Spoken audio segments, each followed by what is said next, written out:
الحمد لله رب العالمين والصلاة والسلام على أشرف الأنبياء والمرسلين وعلى آله وصحبه أجمعين. أشهد أن لا إله إلا الله وأشهد أن محمدا عبده ورسوله. سبحانك لا علم لنا إلا ما علمتنا إنك أنت العليم الحكيم. قال رب اشرح لي صدري ويسر لي أمري واحلل عقدة من لساني يفقهوا قولي. آمين. رب يسر ولا تعسر ربي تمن بخير. ربنا انفعنا بما علمتنا وعلمنا ما ينفعنا وزدنا علما. آمين. أما بعد. تفضل. قال المصنف رحمه الله تعالى ونفعنا بعلومه وعلومه في الدارين آمين. إعفاء اللحى وقص الشوارب. أخرج البخاري عن ابن عمر رضي الله عنه أن رسول الله صلى الله عليه وسلم قال: خالفوا المشركين وفروا اللحى وأحقوا الشوارب وتوفيرها إعفاؤها وعدم حلقها بفتح اللام. والمشركون المقصود مخالفتهم. المجوس كانوا يحلقون لحاهم ويطيلون شواربهم، وهذا الأمر من باب مخالفة المشركين في جلائل الأمور ودقائقها كما قلنا من قبل. إعفاء اللحى وقص الشوارب. Perbahasan berkenaan tentang apakah hukum melebatkan janggut. I'fa'ul liha iaitu melebatkan janggut. Wa qassu syawarib dan menggunting, ataupun setengah pendapat ulama mengatakan mencukur misai sampai habis. Ini merupakan perbahasan yang timbul fitnah di kalangan masyarakat pada hari ini, bila mana bainal muayyidin wa bainal mu'aridin, wa baina man qala biwujubihi wa biman qala bi ibahatihi. Di antara kelompok satu golongan yang mengatakan bahawa wajib untuk kita menyimpan janggut, haram hukum untuk mencukur janggut, dengan satu kelompok yang mengatakan ini tidak lebih di antara adat-adat yang kita perlu untuk meraihkan. Kalau ada di antara masyarakat yang tidak berkeinginan untuk meraihkan adat tersebut, maka tidak menjadi kesalahan. Ini perbahasan yang penting, ini perbahasan yang banyak timbul fitnah di kalangan masyarakat. Boleh dikatakan kalau setengah daripada golongan-golongan pokok Wahabi, ataupun dikatakan golongan yang menggelar diri mereka sebagai golongan Salafiyun, yang ingin kembali kepada sikap ataupun manhaj turas pada pandangan mereka, yang mengatakan turas yang sebenar, yang dikatakan manhaj yang sebenar, yang dikatakan akidah ahli-sunnah wal jamaah yang sebenar pada pandangan mereka, iaitu mengikut tata cara satu persatu sebagaimana telah dilakukan oleh baginda Nabi dan juga para sahabat. Itu pandangan mereka. Akhirnya di antara pandangan-pandangan mereka yang agak ekstrim ataupun yang agak tegas, biasa digembar-gemburkan di kalangan masyarakat, iaitu tentang masalah dikatakan janggut. Kalau kita di Malaysia, mungkinlah kebanyakan masyarakat kita Melayu tidak menjadi masalah dalam masalah sama ada menyimpan janggut ataupun mencukur janggut. Kalau ada pun mungkin sedikit daripada masyarakat. Cuma kalau problem tersebut kita akan dapati lebih parah, lebih dahsyat kalau sekarang kita berada di tanah Arab. Sebab di tanah Arab, secara khusus di Mesir. Di Mesir, masalah janggut bukan masalah kecil. Masalah besar, Masya Allah, Tabarakallah. Siapa yang ada janggut, bukan semata-mata janggut itu adalah janggut. Tapi janggut tersebut bagi pandangan setengah daripada syurtah askariyah ataupun siapa-siapa di antara mabahis amniyah yang ada di Mesir, menganggap ini merupakan tanda di antara kelompok-kelompok golongan yang dikatakan sebagai irhabi. Ini problem. Kan tengok geng irhabi, ya mungkin itu di antara muasafat dan kriteria, tetapi tidak semestinya kita mengatakan. Kesan pada masalah tersebut, kebanyakan orang-orang yang janggut ni selalu akan bermasalah kalau berada di Mesir. Pernah kejadian kawan sendiri, dia Salafi, orang yang tegang dengan akidah Salafi, dan Mesir merupakan di antara negara yang mewajibkan tajnid kepada rakyat dia. Tajnid ini maksud sesiapa sahaja di antara rakyat dia wajib untuk mengikut kursus ketenteraan, mengikut level masing-masing. Kalau dia ni habis diploma mungkin kadar 2 tahun, kalau ada ijazah mungkin setahun setengah, kalau sekarang sampai master mungkin kena setahun. Jadi yang penting ke mana pun pasti akan wajib untuk mengikuti kursus ketenteraan, yang mana mereka ni akan ikut dalam masa tempoh tersebut dengan cara tentera sebiji. Pernah sekali bila seorang sahabat, teman anak sendiri, hadir untuk melaporkan diri mengikuti kursus tajnid Mesir untuk peringkat generasi lapis dia. Bila masuk-masuk, dibagi bitokoh kad kerneh menunjukkan tentang siapakah diri beliau. Akhirnya dia tunjuk kerneh tersebut, polis ambil dan tengok bila gambar tersebut ada janggut.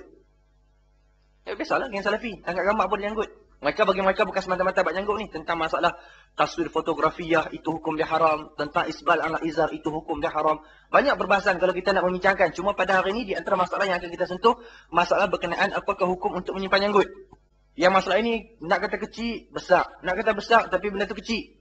Maka kita ingin menilai pada perspektif yang akademik, yang matang, yang serius, yang tidak melebih-lebihkan pandangan-pandangan yang lemah, dan tidak kita mempertahankan pendapat yang tidak betul. Kita nak tengok pendapat yang sebenar mengikut pandangan syarak itu macam mana. Bila sampai gambar tersebut kepada polis, maka polis tersebut tanya tengok siapa fulan bin fulan, tengok ada janggut, maka polis kata ke tepi. Bila ke tepi, akhirnya dipinggirkan, maka pada tahun tersebut memang dia tidak dibenarkan langsung untuk mengikut kursus ketenteraan. Tak boleh ikut sampai sudah. Sebab masalah di Mesir, kalau kita nak minta kerja, bukan kita lah, maksud kita ni rakyat Mesir. Bila rakyat Mesir nak minta kerja di mana-mana syarikat atau mana tempat, di antara sijil yang wajib dikepilkan sekali adalah sijil pernah mengikuti kursus ketenteraan. Ini Mesir. Dia kalau tak ikut kursus tersebut, maka takkan apa kerja sekalipun takkan dapat. Kalau dengan sektor kerajaan ataupun dengan sektor swasta, ini merupakan syarat yang dururi. Macam katanya pelajar-pelajar kita pun kalau sekiranya tak ikut kursus BTN, kan Biro Tata Negara yang datang daripada Malaysia, maka takkan dibenarkan untuk hadir untuk belajar di Al-Azhar. Maka kena ikut kursus tersebut. Ikutlah, tak ada masalah apa. Yang penting akal kita sempurna, pemikiran kita sihat, kita boleh menilai yang mana baik, yang mana salah. Jangan duk semangat-semangat sangatlah. Mereka tu ada kuasa bertindak untuk melakukan apa-apa saja pada kita. Dan kita kalau nak melawan, nak tunjuk hebat pun, dalam keadaan kita tidak ada kuasa. Dan itu bukan satu kebijaksanaan. Yang nanti kita akan temukan. Hadis Nabi SAW, wala tatamannaw liqa'al adu. Janganlah kamu berangan-angan untuk bertemu dengan musuh, dan jangan kamu berangan-angan untuk kamu berhadapan dan berperang dengan musuh. Tetapi kalau sekiranya iza laqaitumuhum fasbutu, yang diajar oleh Rasulullah, kalau sekiranya kamu temu juga dengan musuh tersebut, maka teguhkan prinsip kamu. Tegas untuk berjuang, tegas untuk mempertahankan. Bukan sifat akidah seorang muslim yang salimah kalau sekiranya dia berangan-angan untuk cari musuh. Ataupun memang dah ada musuh, tapi berangan-angan untuk berperang dan untuk menumpaskan musuh. Itu bukan kita punya cara. Tetapi akidah yang benar, kalau berlaku masalah, kita akan mempertahankan akidah. Kalau boleh untuk menjaga, untuk tidak berdebat, untuk tidak berkelahi, untuk tidak bergaduh, maka kita akan bersikap dengan sikap yang sederhana. Itu akidah yang sebenar. Jangan diperbodohkan dengan fahaman-fahaman yang fahaman tersebut, orang yang bercakap ataupun tak faham apa yang dia bawa. Yang kita ni menjadi pendukung-pendukung pada fahaman-fahaman tersebut, akhirnya kita ni menyesal dengan apa yang kita perjuangkan.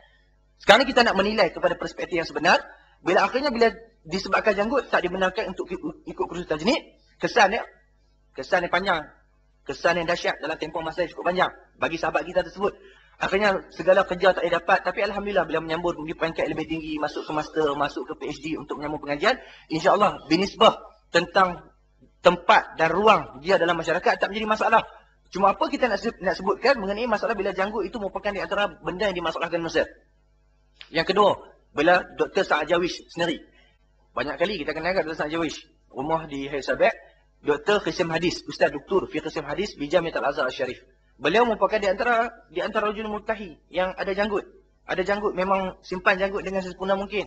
Dan berkali-kali dikatakan oleh beliau sendiri, dia sebut sendiri, mengatakan dia berkali-kali dipanggil oleh syurta amniah, dipanggil oleh polis, hanya tidak lebih hadir di tempat tersebut, salam, tanya nama, tanya biodata, duduk di mana. Soalan yang ditanyakan hanya satu soalan. Sebab apa simpan janggut? Soalan yang ditanya, sebab apa simpan janggut? Itu soalan tanya. Kemudian bagi alasan, okey. Balik. 2-3 bulan lepas tu panggil pula. Soalan tanya, sebab apa ada janggut? Pressure psikologi ni. Tekan psikologi. Begitulah seterusnya. Itu Dr. Sa'ad Jawish. Kemudian, pengalaman sahabat-sahabat kita sendiri. Dulu kalau ingat mungkin yang pegang biro, yang pegang unit muhafazah. Kalau di pangkat pemeram kan ada naib presiden. Di mana naib presiden kan? Dia ada bahagian muhafazah. Masa tu yang pegang Ustaz Allahumma salli ala sayyidina Kelantan. Adalah abang tu, memang cakap Arab, Masya Allah, Tabarakallah, sedap. Dan memang muamalah dia, mujamalah dia memang dahsyat. Memang pandai lah. Dan dia kata berapa kali? Berkali-kali. Setiap kali kalau dia pergi berjumpa dengan Amnul Daulah, soalan yang Amnul Daulah katanya apa dah? Dia kata ni janggut ni simpan apa ni? Ni janggut. Kira dia kali Amnul Daulah akan pergi pegang janggut, ni. Dia kan simpan lebih sampai naik atas ni. Jadi Amnul Daulah katanya apa? Ni janggut sebab apa simpan ni? Akhirnya dia kata antara alasan yang sering anda bergurau dengan Amnul Daulah tersebut apa dia? Setiap kali jumpa akan sebut kata, ni aku ni kau tak nak janggut ni, aku punya tunang tak berkenan. Ni akhwat jadi sasaran ni, kesian kat akhwat kita. Okey, katakan tunang tak ada lagi buat tu tersebut. Tapi untuk apa? Untuk nak bertauriah ataupun untuk nak apa? Untuk mengelakkan daripada mudarat yang lebih besar. Maka alasan disebut pada polis tersebut, dia mengatakan kalau janggut ni aku tak ada, maka nanti tunang aku tak berkenan. Itu pasal simpan janggut. Jadi berlaku masalah. Berlaku masalah apa dia? Bila golongan-golongan puak Wahabi ni, hak jenis semangat-semangat ni. Kata tak boleh. Ini bila mana Allah dan Rasul mengatakan hukum dia wajib, apa saja yang berlaku itu merupakan cabaran dan itu merupakan perjuangan. Kan macam budak-budak kita di sini. Hak jenis semangat ni. Ramai jenis tu. Oh, ini perjuangan. Kita wajib mempertahankan. Kita kena dukung. Inilah perjuangan yang dibawa oleh pemimpin kita. Inilah panduan Al-Quran dan Sunnah. Semangat dia tak tahuan menentang apa dia buat. Itu bahasa Kedah. Tak tahuan menentang apa dia buat. Ambil bahasa tu. Dia tak sedar. Dia berasa dhalla sa'yun fil hayati dunia wa yahsabuna annahum yuhsinuna sun'a. Sebagaimana Al-Quran mengatakan, mereka tersesat daripada jalan kebenaran. Tetapi mereka merasakan yuhsinuna sun'a. Mereka telah melakukan satu benda yang terbaik. Dan mereka berangan-angan bila bertemu dengan Allah, inilah pahala yang paling besar mereka akan dapat. Tapi bila pipi tengok tak ada apa. Pasal apa ya Allah? Sedangkan aku rasa perjuangan aku dah Masya Allah, Tabarakallah. Yang ni yang kadang kita tersesat dalam keadaan kita tak sedar. Kita tidak mengetahui dan kita tidak tahu kata kita tak tahu. Jahil merokat. Orang kata jahil merokat marah. Tapi sebab apa? Kita tidak ada jalan untuk kita menjadikan diri kita sentiasa dipantau. Kita tidak ada cermin untuk menzahirkan apa yang kita buat betul ataupun salah. Ini punca masalah kita. Bila keadaan macam tu berlaku, bila problem itu berlaku, maka di Mesir menjadikan ada dua kelompok. Kelompok ulama-ulama azhar mengatakan, okey, kalau berlaku masalah dengan kerja kamu, berlaku masalah dengan majikan kamu, bukan semua orang sama seperti mana kedudukan mufti Jumhuriyah. Syekh Jumaah dia tetap tegas dengan hukum dia. Dia janggut, simpan, penuh. Masya Allah, tabarakallah. Tapi setiap kali orang tanya, apa hukum tentang masalah lihyah? Adakah dibenarkan untuk halqul lihyah? Dia kata, lihyah. Cukup tak ada masalah. Pandangan beliau merupakan pandangan yang ringan. Pelaksanaan beliau merupakan pelaksanaan yang Masya Allah, tabarakallah. Sebab apa? Kedudukannya sebagai mufti, tak ada masalah. Kedudukan dia sebagai apa? Sebagai merupakan di antara ulama-ulama azhar yang kanan. Jadi bila kedudukan beliau macam tu, jadi dia tak ada problem. Kalau ada tekanan, tak boleh. Tekanan nak banding dengan manfaat, Masya Allah, manfaat dia begitu lebih dahsyat. Kalau tuduh sebagai irhab, dia adalah merupakan di antara ulama-ulama yang paling menentang tentang masalah irhab. Dan merupakan di antara wakil-wakil dihantar untuk melaksanakan ijtihad menyelesaikan tentang masalah irhabi. Jadi banyak benda yang boleh menyokong mengatakan dia bukan juz'un minal irhabi. Sekarang ni kita bukan cerita, kita nak mempertahankan kata, ni semua dalang Amerika lah sebut kata kita irhab, sedangkan bukan irhab. Itu bukan problem kita bincang. Masalah bila kata fitnah, bila intishar, bila tersebar, maka terpalit Nabi kat kita. Bila terpalit pada kita, kita bukannya waktu yang sesuai untuk kita syarah ke orang. Bukan untuk kumpang pemadak ni Amerika punya kalam. Ni hakikat masyarakat memegang pandangan dengan pandangan yang dibuat oleh mereka. Sebab apa? Sebab mereka memegang dengan politik dunia. Bila itu fitnah, kebijaksanaan kita bukan dengan bijak yang kita dikatakan sebagai bijak. Dengan pandainya bersyarah kita dalam masalah macam tu. Tapi kita dikatakan bijaksana bila mana kita mampu untuk berhadapan dengan situasi yang macam tu. Dan kita memberikan benda yang menguntungkan agama Allah Subhanahu Wa Taala. Itu kebijaksanaan yang sebenar. Itu yang dikatakan sebagai orang yang cerdik. Itu yang dikatakan sebagai orang yang pandai. Bukan melulu dalam berhadapan dengan situasi. Melulu dalam memberikan pandangan dan juga fatwa. Menyebabkan parah kepada masyarakat. Akhirnya tentang masalah lihyah. Kalau kita buka perbahasan di antara para fuqaha, maka kita akan temukan bahawa 3 mazhab mengatakan hukum untuk mencukur janggut itu merupakan haram. Hanafiyah mengatakan haram cukur janggut. Sebab apa? Dalil kuat. Sebab tu sekarang pandangan anda bawa di sini. Bukan anda nak membicarakan tentang masalah hakikat muqaranah di antara mazhab. Apakah hakikat tentang hukum untuk menyimpan janggut. Kalau kita nak berbahaskan, nescaya kita akan temukan mengatakan bahawa kebanyakan ulama, bahkan pandangan yang diukur oleh Syafi'i yang mengatakan makruh cukur janggut, pandangan yang lemah. Hanafiyah mengatakan wajib simpan janggut. Haram cukur janggut. Malikiyah mengatakan haram cukur janggut. Wajib simpan janggut. Hanabilah mengatakan wajib simpan janggut. Dan haram untuk mencukur janggut. Bahkan yang kalau kita mendefinisikan kembali, yang dikatakan janggut itu apa dia? Hakikat janggut tu kata datang daripada kalimah lahyun. Ni, lahyun ni tulang kiri kanan ni. Ni lahyun, ni lahlun, ni lahyai. Dipanggil 2 tulang lahyai. Jadi bila kita janggut tersebut ni, penuh tepi ni sampai ke bawah. Sebab tu menjadi perbahasan sampai ulama, adakah ni? Kalau orang kata janggut sepat ni, kalau orang Kedah ni, hak bawah ni. Apa panggil mana? Kumis ni. Ni kumis misai, kumis bahasa buku, misai bahasa kita. Okey. Yang ni bawah pada bibir bawah ni.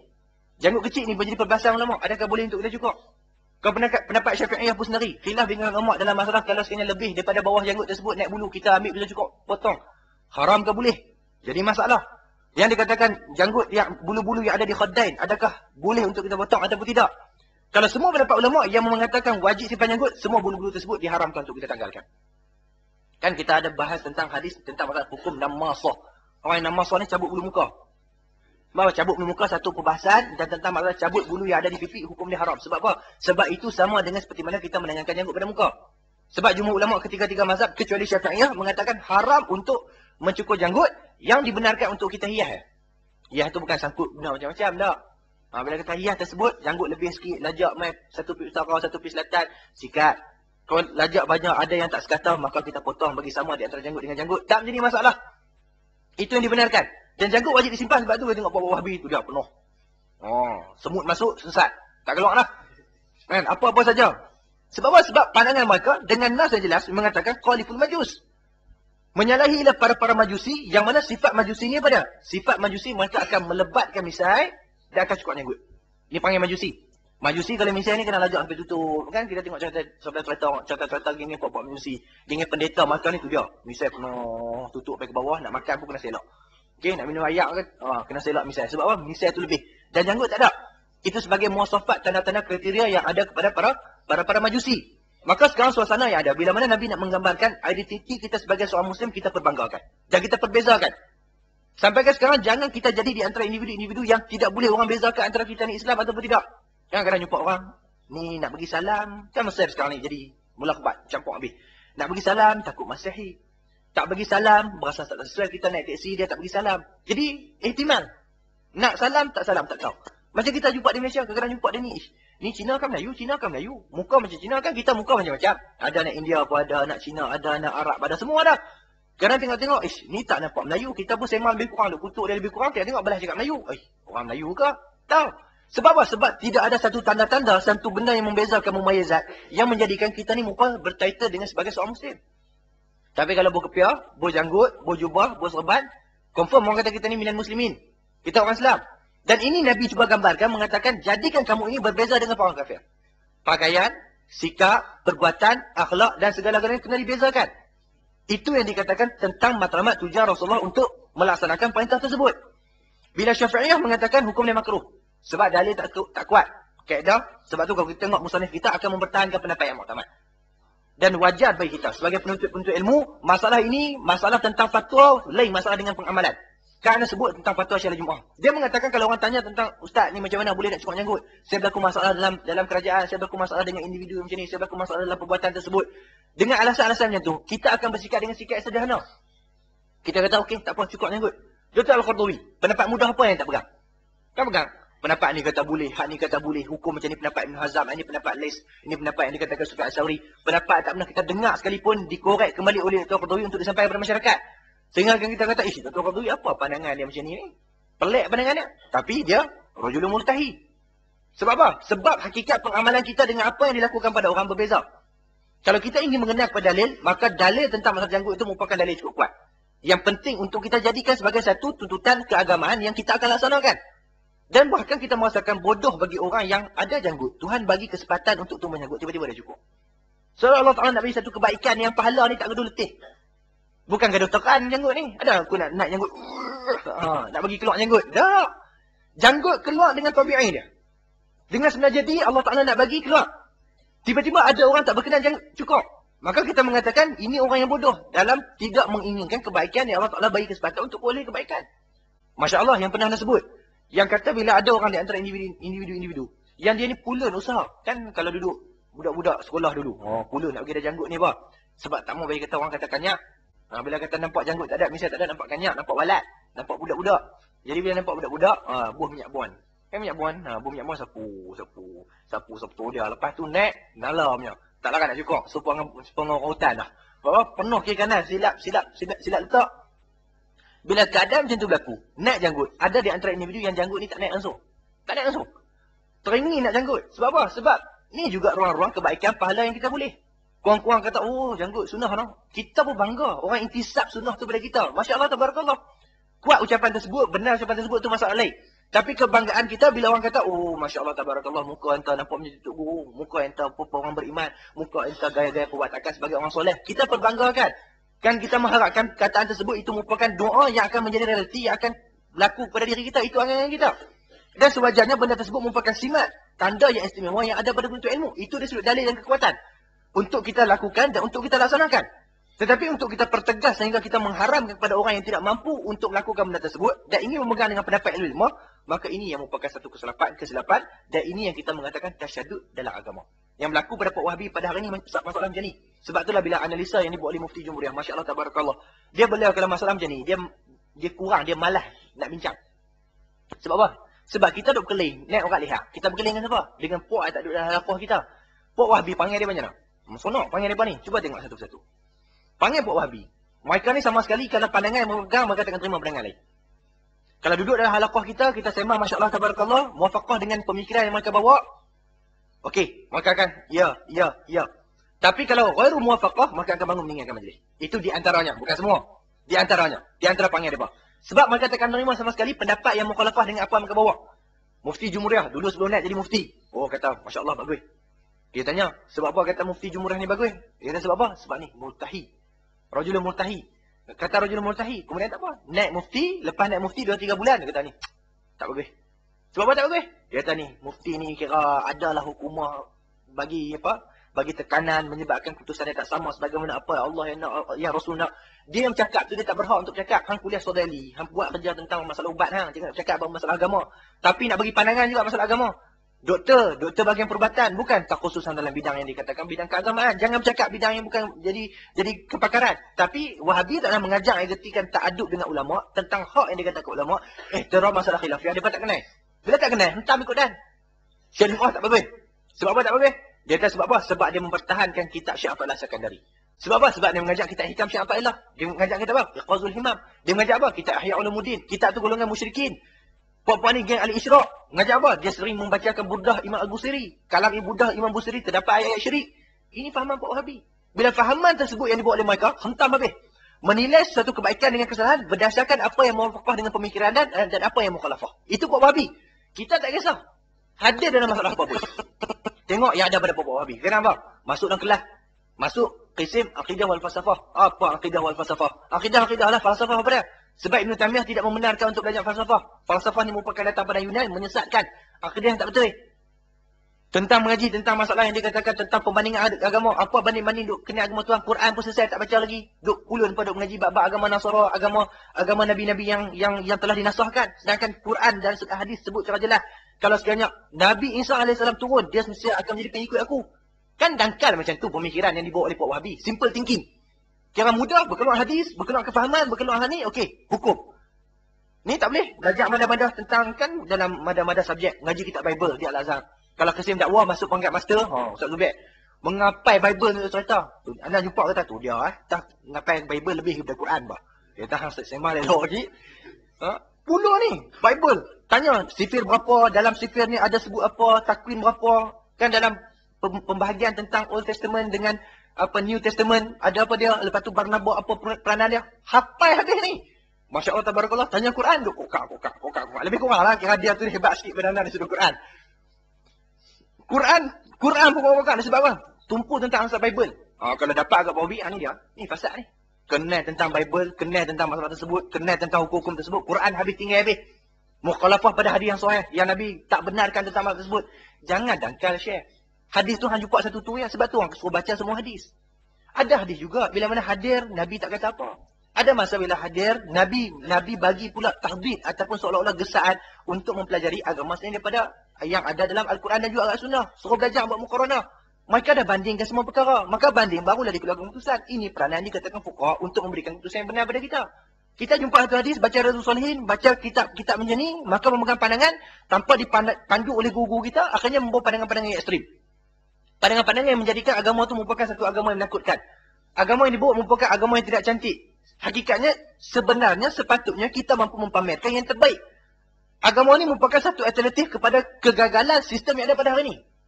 Dan merupakan sistem yang ada pada seluruh zaman, waktu dan juga ketika. Itu sepatutnya. Dan itu realiti. Bukan kata sepatut. Itu realiti. Yang kita ni sentiasa mampu untuk mengambil kesempatan dalam apa-apa ketika. Kita sebagai tokoh agamawan, waktu macam mana pun. Mainlah sistem ekonomi kapitalis kan naik. Ekonomi yang dikatakan liberal kan naik. Ekonomi yang dikatakan komunis kan naik. Apa sistem sekalipun bentuklah.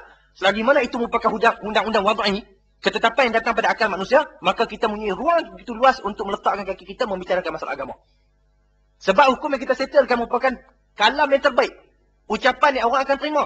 Kalau sekiranya orang yang mempunyai pemikiran yang waras, dia akan muwafaqah dengan apa yang dikatakan oleh Al-Quran dan Sunnah walaupun dia tak mengenal Al-Quran dan Sunnah. Sebab itu keadilan yang sebenar. Tetapi kita gagal untuk mempamerkan pada masyarakat, inilah merupakan agama yang terbaik. Sebab apa? Cara pembuakan kita, cara ekstrim kita, fitnah yang berlaku dalam pemikiran kita. Dengan gagalnya kita menganalisa masalah-masalah seumpama yang kita bicarakan. Sebab itu dalam masalah seumpama yang kita akan ihfa'ul liha tentang masalah melebatkan janggut, Syekh Al-Jumu'ah mengatakan. Sekarang kita kembali kepada asas turah yang kita belajar. Kita kaji balik. Kita mengatakan sunnah itu benar. Setiap kalam yang intisab pada Rasulullah min qaulin wa fi'lin wa taqrir. Maka menjadi perbahasan ulama, adakah af'alu jibiliyah yang ada pada Rasulullah itu merupakan dikatakan sunnah? Kan perbahasan dalam ilmu masalah hadis. Kalau kita buka dalam ilmu masalah hadis, maka boleh dikatakan kebanyakan ulama, hampir dikatakan ijma' ulama, hampir dikatakan ittifaq ulama, af'alu jibiliyah Rasulullah SAW itu tak dikatakan sebagai sunnah. Jibiliyah apa? Nabi bangun berdiri kan kita mengaji kitab Syama'il. Kita mengaji kitab Syama'il, tujuan kita apa? Nak mengenal muasafat Rasulullah. Tapi adakah itu sunnah? Ulama tak mengatakan itu sunnah. Nabi muka ada apa? Muka merah putih. Kemudian orang hak tak muka macam tu, habis bid'ah semua. Kan Nabi muka tu nak kena pibat pembenar plastik. Sebab apa? Sebab wajib untuk menyamakan dengan Rasulullah. Ada siapa ajak macam tu tak? Kita tak nak dengar pun. Bahkan akal siapa pun tak boleh terima. Rasulullah apa? Ada orang di tengah dai dia. Oh, kita tak ada. Kena cari doktor spesialis, buat operation sampai kita jadi sebiji macam tu. Sebab apa? Nak beramal dengan sunnah. Ada orang kata tu, tak pernah dengar pun. Dan kalau siapa ada kata tu, kita kata perbuatan tersebut haram. Haram sebab apa Ustaz? Ni nak buat sunnah ni. Sunnah Nabi. Sebab kita mengatakan itu tak dikatakan sunnah sebab af'al jibiliyah. Naluri diri Rasulullah, muasafat Rasulullah yang berjalan laju. Jalan Rasulullah ibarat turun bukit. Rasulullah tidak ada bayang. Oh, kita puluhlah tak usah pergi ada bayang, duduk tempat-tempat teduh ya. Mana nak jadi? Kita nak menggambarkan dengan khususiat syama'il yang ada pada diri Rasulullah, itu merupakan dia adalah seorang Nabi. Penuh dengan kesempurnaan. Dan kalau ada muasafat tersebut pada diri kita, itu satu kebanggaan. Satu benda yang kita kenang-kenangkan dan satu benda kita sonok. Rasulullah makan dengan 3 jari. Ada Pak Wahabi petikai. Siapa makan lebih daripada 3 jari hukumnya bid'ah. Sebab itulah kalau Syekh Jumaah kata, Pak Wahabi ni makan hanya mengeluarkan beberapa masalah yang kecil-kecil. Yang merupakan furuk cabang yang berjuta dalam fiqh. Yang ada dalam fiqh Islami. Dalam fiqh Islami, masalah cabang dalam fiqh Islami ada berjuta. Tapi yang mereka keluar untuk berdebat, apa dah? Ni masalah janggut. Masalah mereka keluar apa? Masalah tawasul. Masalah mereka berdebat apa? Semayang masjid ada kubur. Masalah yang mereka adalah dalam 70-80 masalah. Kalau kita himpun balik, kalau kita ingin nak selesaikan masalah masyarakat, duk ingat, insya-Allah. Kalau dekat Malaysia lah ni, apa yang mereka timbulkan? Masalah talqin, masalah tahlil, masalah apa dah? Masalah tasawuf, tak boleh untuk kita beramal dengan tasawuf. Tasawuf merupakan di antara torik-torik yang menyesatkan bid'ah yang tidak wujud pada zaman Rasulullah. Adalah 4-5 benda. Kalau 5-4 benda ni, dia tak akan berhenti kat situ. Dia akan melengkapkan kepada asyik-asyik kepala Wahabi bawa tersebut. Tunggulah, lepas ni asyik dia akan berkeluar lagi 3-4 benda. Dia akan keluar. Sebab apa? Mereka ni memang thinking mereka tu dah set. Set macam tu, simple thinking. Dan apa yang mereka perjuangkan, mereka merasakan inilah merupakan sebaik-baik perjuangan. Kalau kita boleh himpun semua masalah tersebut, tunggu. Anda katakan takkan salah. Dan semua negara Arab jadi macam tu. Dulu, daripada Mekah. Berpindah datang ke Mesir. Pindah ke Mesir, pergi ke negara lain. Semua dengan konsep sebagaimana yang berlaku di Malaysia. Dan Malaysia pun akan berkembang dengan suasana dan keadaan yang sama. Dengan realiti yang sama. Mereka akan fikirkan dalam 70-80 masalah daripada masalah yang berjuta. Sedangkan, masalah yang mereka mempertahankan tersebut, tak sekuat dengan masalah yang lain yang sepatutnya bagi logik kita wajib untuk dipertahankan. Dalil tentang masalah bila mana kita mengatakan lepas makan, Nabi kata, jilat jari. Jadi, dengan fi'il amar. Kenapa tak bid'ahkan orang yang tak jilat jari? Pernah dengar Pak Wahabi petikai bab tersebut? Tak pernah dengar. Sebab kalau nak ligan, nak tabuh semua, tak ada. Sebab tu kalau kita kaji balik, kalam tersebut mungkinlah. Kalau Pak Wahabi ada, maaf kalau sahabat-sahabat, yang mana kalau sekiranya kaji balik masalah tersebut, kalau tengok balik, mungkin ada yang tak senang dengan ucapan tersebut. Tapi hakikatnya sebagaimana dikatakan oleh Mufti, kita buka kitab tarikh. Anda tak bercakap dengan bahasa anda dan anda tidak menyandarkan perbuatan tersebut kepada kalam Syekh Jumaah, tetapi kita nak pemikiran kita terbuka dan kita minta untuk kaji balik. Kaji. Kalau tak percaya dengan ucapan anda, okey kaji. Hakikat penubuhan Wahabi berlaku disebabkan apa? Wujud bila mana usaha yang dilakukan oleh pokok kufar untuk menjatuhkan Empayar Uthmani. Itu hakikat. Nak penegak negara Islamiah lah, tapi ada Pak Wahabi dalam perjuangan Islam, hakikat dia pembohong. Ada tujuan yang lain. Hakikat untuk menyatukan Empayar Uthmaniyah. Sebab apa? Sebab dia berlaku pada satu masalah yang cukup besar. Yang ini menyebabkan kita terpaksa buka masalah. Dah kira kita tak masuk tentang masalah janggut. Ni masalah ni. Kita betul-betul sikit je ni. Sikit je. Langkah buka tang kepala, langkah kaki, keluar bangunan. Keluar bangunan lepas dunia. Lepas tu tak patah balik. Tak apa kita cerita. Maklumat penting. Masalah bila Empayar Uthmaniyah merupakan empayar yang paling lemah dalam sejarah kepimpinan yang ada dalam sebuah negara Islam.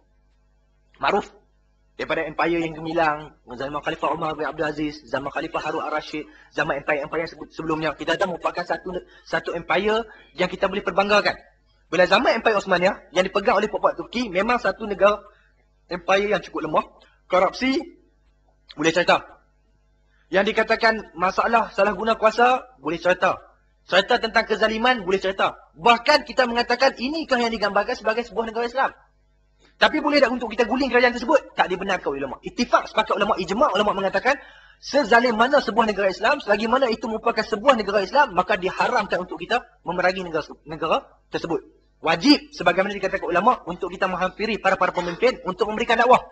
Dengan alasan sebagaimana dikatakan oleh tokoh-tokoh ulama, sebuah negara Islam yang walaupun itu merupakan negara yang zalim, itu lebih baik nak dibandingkan kita akan berhadapan dengan porak-peranda dengan tidak ada kepimpinan. Kan bila mana kalau Ibn Taymiyah mengatakan 80 tahun hidup dengan kepimpinan yang zalim itu lebih baik daripada satu hari hidup tanpa kepimpinan. Sebab kita tak tahu pancaroba masalah problem yang akan berlaku lebih dahsyat. Bila kita buat revolusi, bila buat revolusi habis. Dia ni merompak takkan kena hukuman, dia ni rogol anak orang tak ada masalah, curi barang orang. Masalah lebih besar. Kita fikir satu masalah, tetapi syarak tidak berkeinginan untuk melakukan masalah yang lebih besar. Pemimpin zalim itu problem, itu mudarat yang wajib untuk kita tanggalkan. Tetapi dengan cara kita menanggalkan dengan cara revolusi, itu akan memberi kesan mudarat yang lebih besar. Bila membuat mudarat lebih besar, ulama mengatakan selagi mana itu merupakan negara Islam, cuma yang tak berlaku pada. Memang hudud tak buat waktu zaman Empire Osmaniyah. Tak buat. Tapi undang-undang tu ada. Undang-undang ada atas kertas, tapi tak dilaksanakan. Kesalahan kepada pemimpin. Bukan kesalahan kepada dasar perjuangan ataupun tentang negara yang telah ditubuhkan. Sebab pengaruh British, pengaruh Inggeris pada waktu tersebut, kesannya menjadikan mereka tidak melaksanakan. Pemimpin-pemimpin hanya fikir untuk berpoya dan mencari kesenangan dunia pada waktu tersebut. Bila keadaan tersebut berlaku, individu yang ingin untuk melepas diri pada Empire Osmaniyah, dia tak ada alasan. Inggeris perlukan jalan untuk memastikan Empire Osmaniyah terpecah-pecah. Bila terpecah-pecah, baru boleh untuk mereka tawan negara Islam. Baru mereka mampu untuk bangunkan mereka punya kepimpinan. Sama-sama jatuh Empire Osmaniyah tahun 1924. Naik yang dikatakan kerajaan Israel. Sebab perancangan masa jangka panjang. Fikir lama dah. Bukan kata lepas-lepas jatuh Empire baru fikir nak tubuhkan negara Israel. Nak tubuhkan negara Israel di satu tempoh masa yang cukup panjang telah difikirkan. Tetapi gagal sebab apa? Selemah-lemah kerajaan Empire Osmaniyah tetapi masih lagi memegang kesemua negara-negara yang ada. Maka mereka merasakan kita tidak akan mampu untuk menjatuhkan negara Islam kecuali dengan satu perancangan daripada dalam. Akhirnya apa? Inilah puak-puak Wahabi yang kita jadikan mereka beralasan dengan alasan yang syar'i untuk mengatakan kepimpinan itu merupakan kepimpinan yang kafir yang boleh untuk kita tinggalkan. Sebab selagi mana itu kerajaan Islam, tak boleh, nampak tak? Walaupun sezalim mana, walaupun sejahat mana, walaupun sesyadid mana, walaupun seteruk mana, ijma' ulama, tidak ada khilaf. Tidak boleh untuk kita meninggalkan kerajaan tersebut. Tak boleh kata minta kepada kerajaan Turki, kami Malaysia, kami tak mahu lagi berada di bawah Empire Osmaniyah. Kita kata haram. Wajib muharabah. Itu dikatakan sebagai buruh. Wajib untuk kita ikut sama turun tangan untuk bagi pastikan kembali kepada di bawah Empire Osmaniyah. Itu hukum. Yang Anda bercakap ni bukan pandangan politik ataupun fahaman-fahaman parti-parti mana-mana. Tak. Ini hukum. Ini yang termaktub, yang disepakati oleh semua ulama. Bila apa yang berlaku keadaan macam tu, maka Pak Wahabi datang untuk apa? Untuk mengeluarkan beberapa masalah yang mampu untuk mengkafirkan orang. Masalah apa dah? Logik tak? Bila mengatakan semayang masjid yang ada kubur, itu merupakan tanda-tanda syirik. Dan bila tanda syirik, perbuatan tersebut makruf daripada dulu. Masjid Imam Syafi'i bukan kata hari ini, daripada dulu kala. Yang dikatakan masjid-masjid Azhar yang ada kubur dari dulu kala. Masjid Amr bin As ada kubur dalam tu dari dulu kala. Masjid mana yang tak ada kubur? Berlambak-lambak. Akhirnya, ada lubang-lubang yang mampu untuk kaitkan dengan kekafiran pada seorang individu. Maka Pak Wahabi bangun mengatakan, kata hakikat maka ini merupakan seorang yang kafir, maka bukan Islam. Alasan apa dia? Alasan sebab semayang di masjid yang ada doreh, yang ada kubur. Bila ada kubur, maka ini kafir. Bila maka ini kafir, maka tafadhal untuk kalian menarik diri, mencabut diri daripada empire kerajaan Osmaniyah. Bila itu mula berlaku, iftitah macam itu mula berlaku. Orang kata, logik. Siapa kata logik? Tawasul. Kan masalah tawasul? Kita berperantara, kata tawassalu, ni disyahkan dengan berkat, fadilat, doa syah dengan ibadat dia sampai kepada Allah Taala. Apa ni perantara-perantara ni? Syirik perbuatan tersebut. Kan bahasa-bahasa mereka semua menjuru ke arah tersebut. Ziarah kubur wali. Apa ziarah kubur wali? Seru pula, ya Sidi Ahmad Badawi, ya Sidi Abbas Mursi, ya Syekh Abdullah Sakandari. Apa ni kalam-kalam syirik ni? Bila benda tersebut, kalam-kalam tersebut yang dimasukkan dalam agama, yang asal-asal benda tersebut tak pernah diperdebatkan, tidak ada khilaf. Lafaz munada, ya li nida ataupun ya li doa. Kenapa nak diihtimalkan dengan kata ya sebagai doa? Kata ya dengan nida, apa salahnya? Kenapa nak disyirik-syirikkan orang? Kenapa nak ditabdikkan masyarakat? Tapi bila fahaman tersebut mula meresap dan masyarakat umum yang tak mengenal, yang tak dakik dalam masalah hukum, dia akan mudah terima. Kan mudah terima masalah tersebut. Semayang masjid ada kubur. Depan ada kubur, semayang dalam tu. Oh ya, apa ni? Kita nak semayang sembah Allah Ta'ala kan nak sembah kubur. Orang akan fikir tawasul. Minta tuih ke Allah SWT, Allah Ta'ala tak ada perantara. Kan bahasa-bahasa macam tu, sedap. Yang Wahabi sentiasa war-warkan. Dia kata, minta Allah Ta'ala tak ada perantara. Allah Ta'ala ni maha menerima taubat. Kenapa nak perlu perantara pada orang? Kan, hujah-hujah macam tu menyebabkan kita berasa, berasa macam betul. Dan semua masalah tersebut, masalah yang dikatakan, Lahyun. Empire Turki, banyak pakai cukup janggut. Bila cukup janggut, semua ada dalil mengatakan mukhalafah kepada puak-puak majusi. Sekarang ni, mereka ni cukup janggut, tak menyimpan janggut. Maka berkenan untuk bersama dengan puak majusi. Samakan kriteria dengan muasafat puak kafir. Puak ni kafir. Man tasyahwa biqaumin fahuwa minhum. Oh, mudah.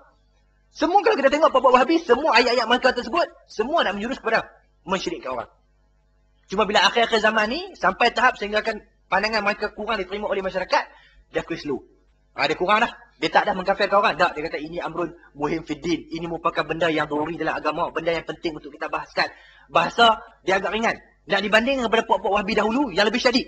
Akan mengkafirkan tu. Sebab asal-asal tujuan mereka diwujudkan, mereka itu ada demi apa? Demi untuk merealisasikan tujuan Inggeris untuk memecah-mecahkan Empire Islamia, yang Empire tersebut akan gagal untuk dipecahkan. Sebab apa? Sebab orang masih berpandangan, semua orang berfahaman mengatakan selagi mana negara itu Islam, walaupun sejahat mana sekalipun, wajib untuk ditaati.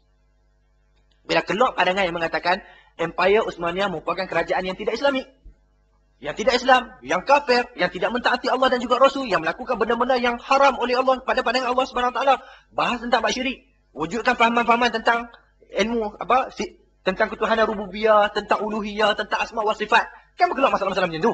Bila berkeluar masalah tersebut dengan dalil yang didangkal-dangkalkan, yang orang awam akan faham. Orang yang fahul, dia akan mengatakan itu satu kesalahan. Bila dikeluarkan, akan diambil kesempatan suaidu fil ma'il makir, maka akan mengambil kesempatan ataupun yang kata mencedok di air yang keruh, mengambil kesempatan di waktu keadaan masalah yang berlaku pada Empire Uthmaniyah, maka bila dikafirkan, orang pun mula tulis surat. Minta apa? Untuk tanazul pada Khilafah Uthmaniyah. Ini pun untuk tanazul. Untuk tanazul. Bila masing-masing tanazul, berlaku masalah pada Empire Uthmaniyah, dengan kecil tak mau tolong. Bila berlaku pada dengan kecil, maka Empire Uthmaniyah takkan tolong. Bila berlaku keadaan tersebut, inilah merupakan jarum-jarum pertama kepada puak-puak Inggeris dengan puak-puak British dan juga puak-puak kafir untuk memecahkan kesatuan umat Islam, dan lepas itulah merupakan punca kepada jatuhnya yang dikatakan negara Palestin. Sebab tu kalau kita nak katakan, kalau cara nak berkelahi, cara nak bergaduh, punca Palestin jatuh tu punca puak Wahabi. Punca kita lemah pada hari ni sebab Wahabi. Punca kita lakukan benda-benda haram maksiat berlaku pada Wahabi kalau sekian nak berkelahi. Tapi bukan tujuan dan matlamat kita macam tu. Kita sekarang ni nak mencari tautan dan kesatuan dan benda kesepahaman untuk kita kembali untuk bersatu. Itu tujuan kita. Kita nak kembali reda masalah-masalah yang dibincangkan. Duk buat muktamar, ada manfaat apa? Muktamar berkelahi ke apa? Asli. Buat muktamar tentang masalah sufi. Bantai puak sufi. Cuba tengok puak sufi kat Malaysia, apa dia yang buat? Zikir. Ingin baca Quran. Ingin bersama-sama dalam halaqah untuk beribadat. Apa masalah dia? Yang sehinggakan habis-habisan dipenuhkan tenaga, dihabiskan duit, dihabiskan waktu hanya semata-mata untuk membasmi puak tersebut. Sedangkan banyak lagi yang lebih penting. Awak tak fikir macam mana tentang masalah perempuan nak pakai seksi ni? Kan? Tak semayang. Tak buat macam mana? Benda tu lebih aula untuk kita dahulukan. Benda hak memang tidak ada khilaf yang mengatakan itu haram. Tapi masalah tersebut, maka seimbangkan dengan masalah perempuan hak tak tutup aurat. Maka seimbangkan ibarat seperti mana orang tak semayang. Sebab apa? Sebab pada pandangan mereka, kalau kita buka kitab Allahumma salli ala sayyidina Muhammad, apa kitab Wahabi? Apa syubhat? Ada kitab Wahabi yang menjadi pegangan Allahumma salli ala sayyidina Muhammad. Kashfu syubhat. Ahsan tak? Kitab Kashfu syubhat.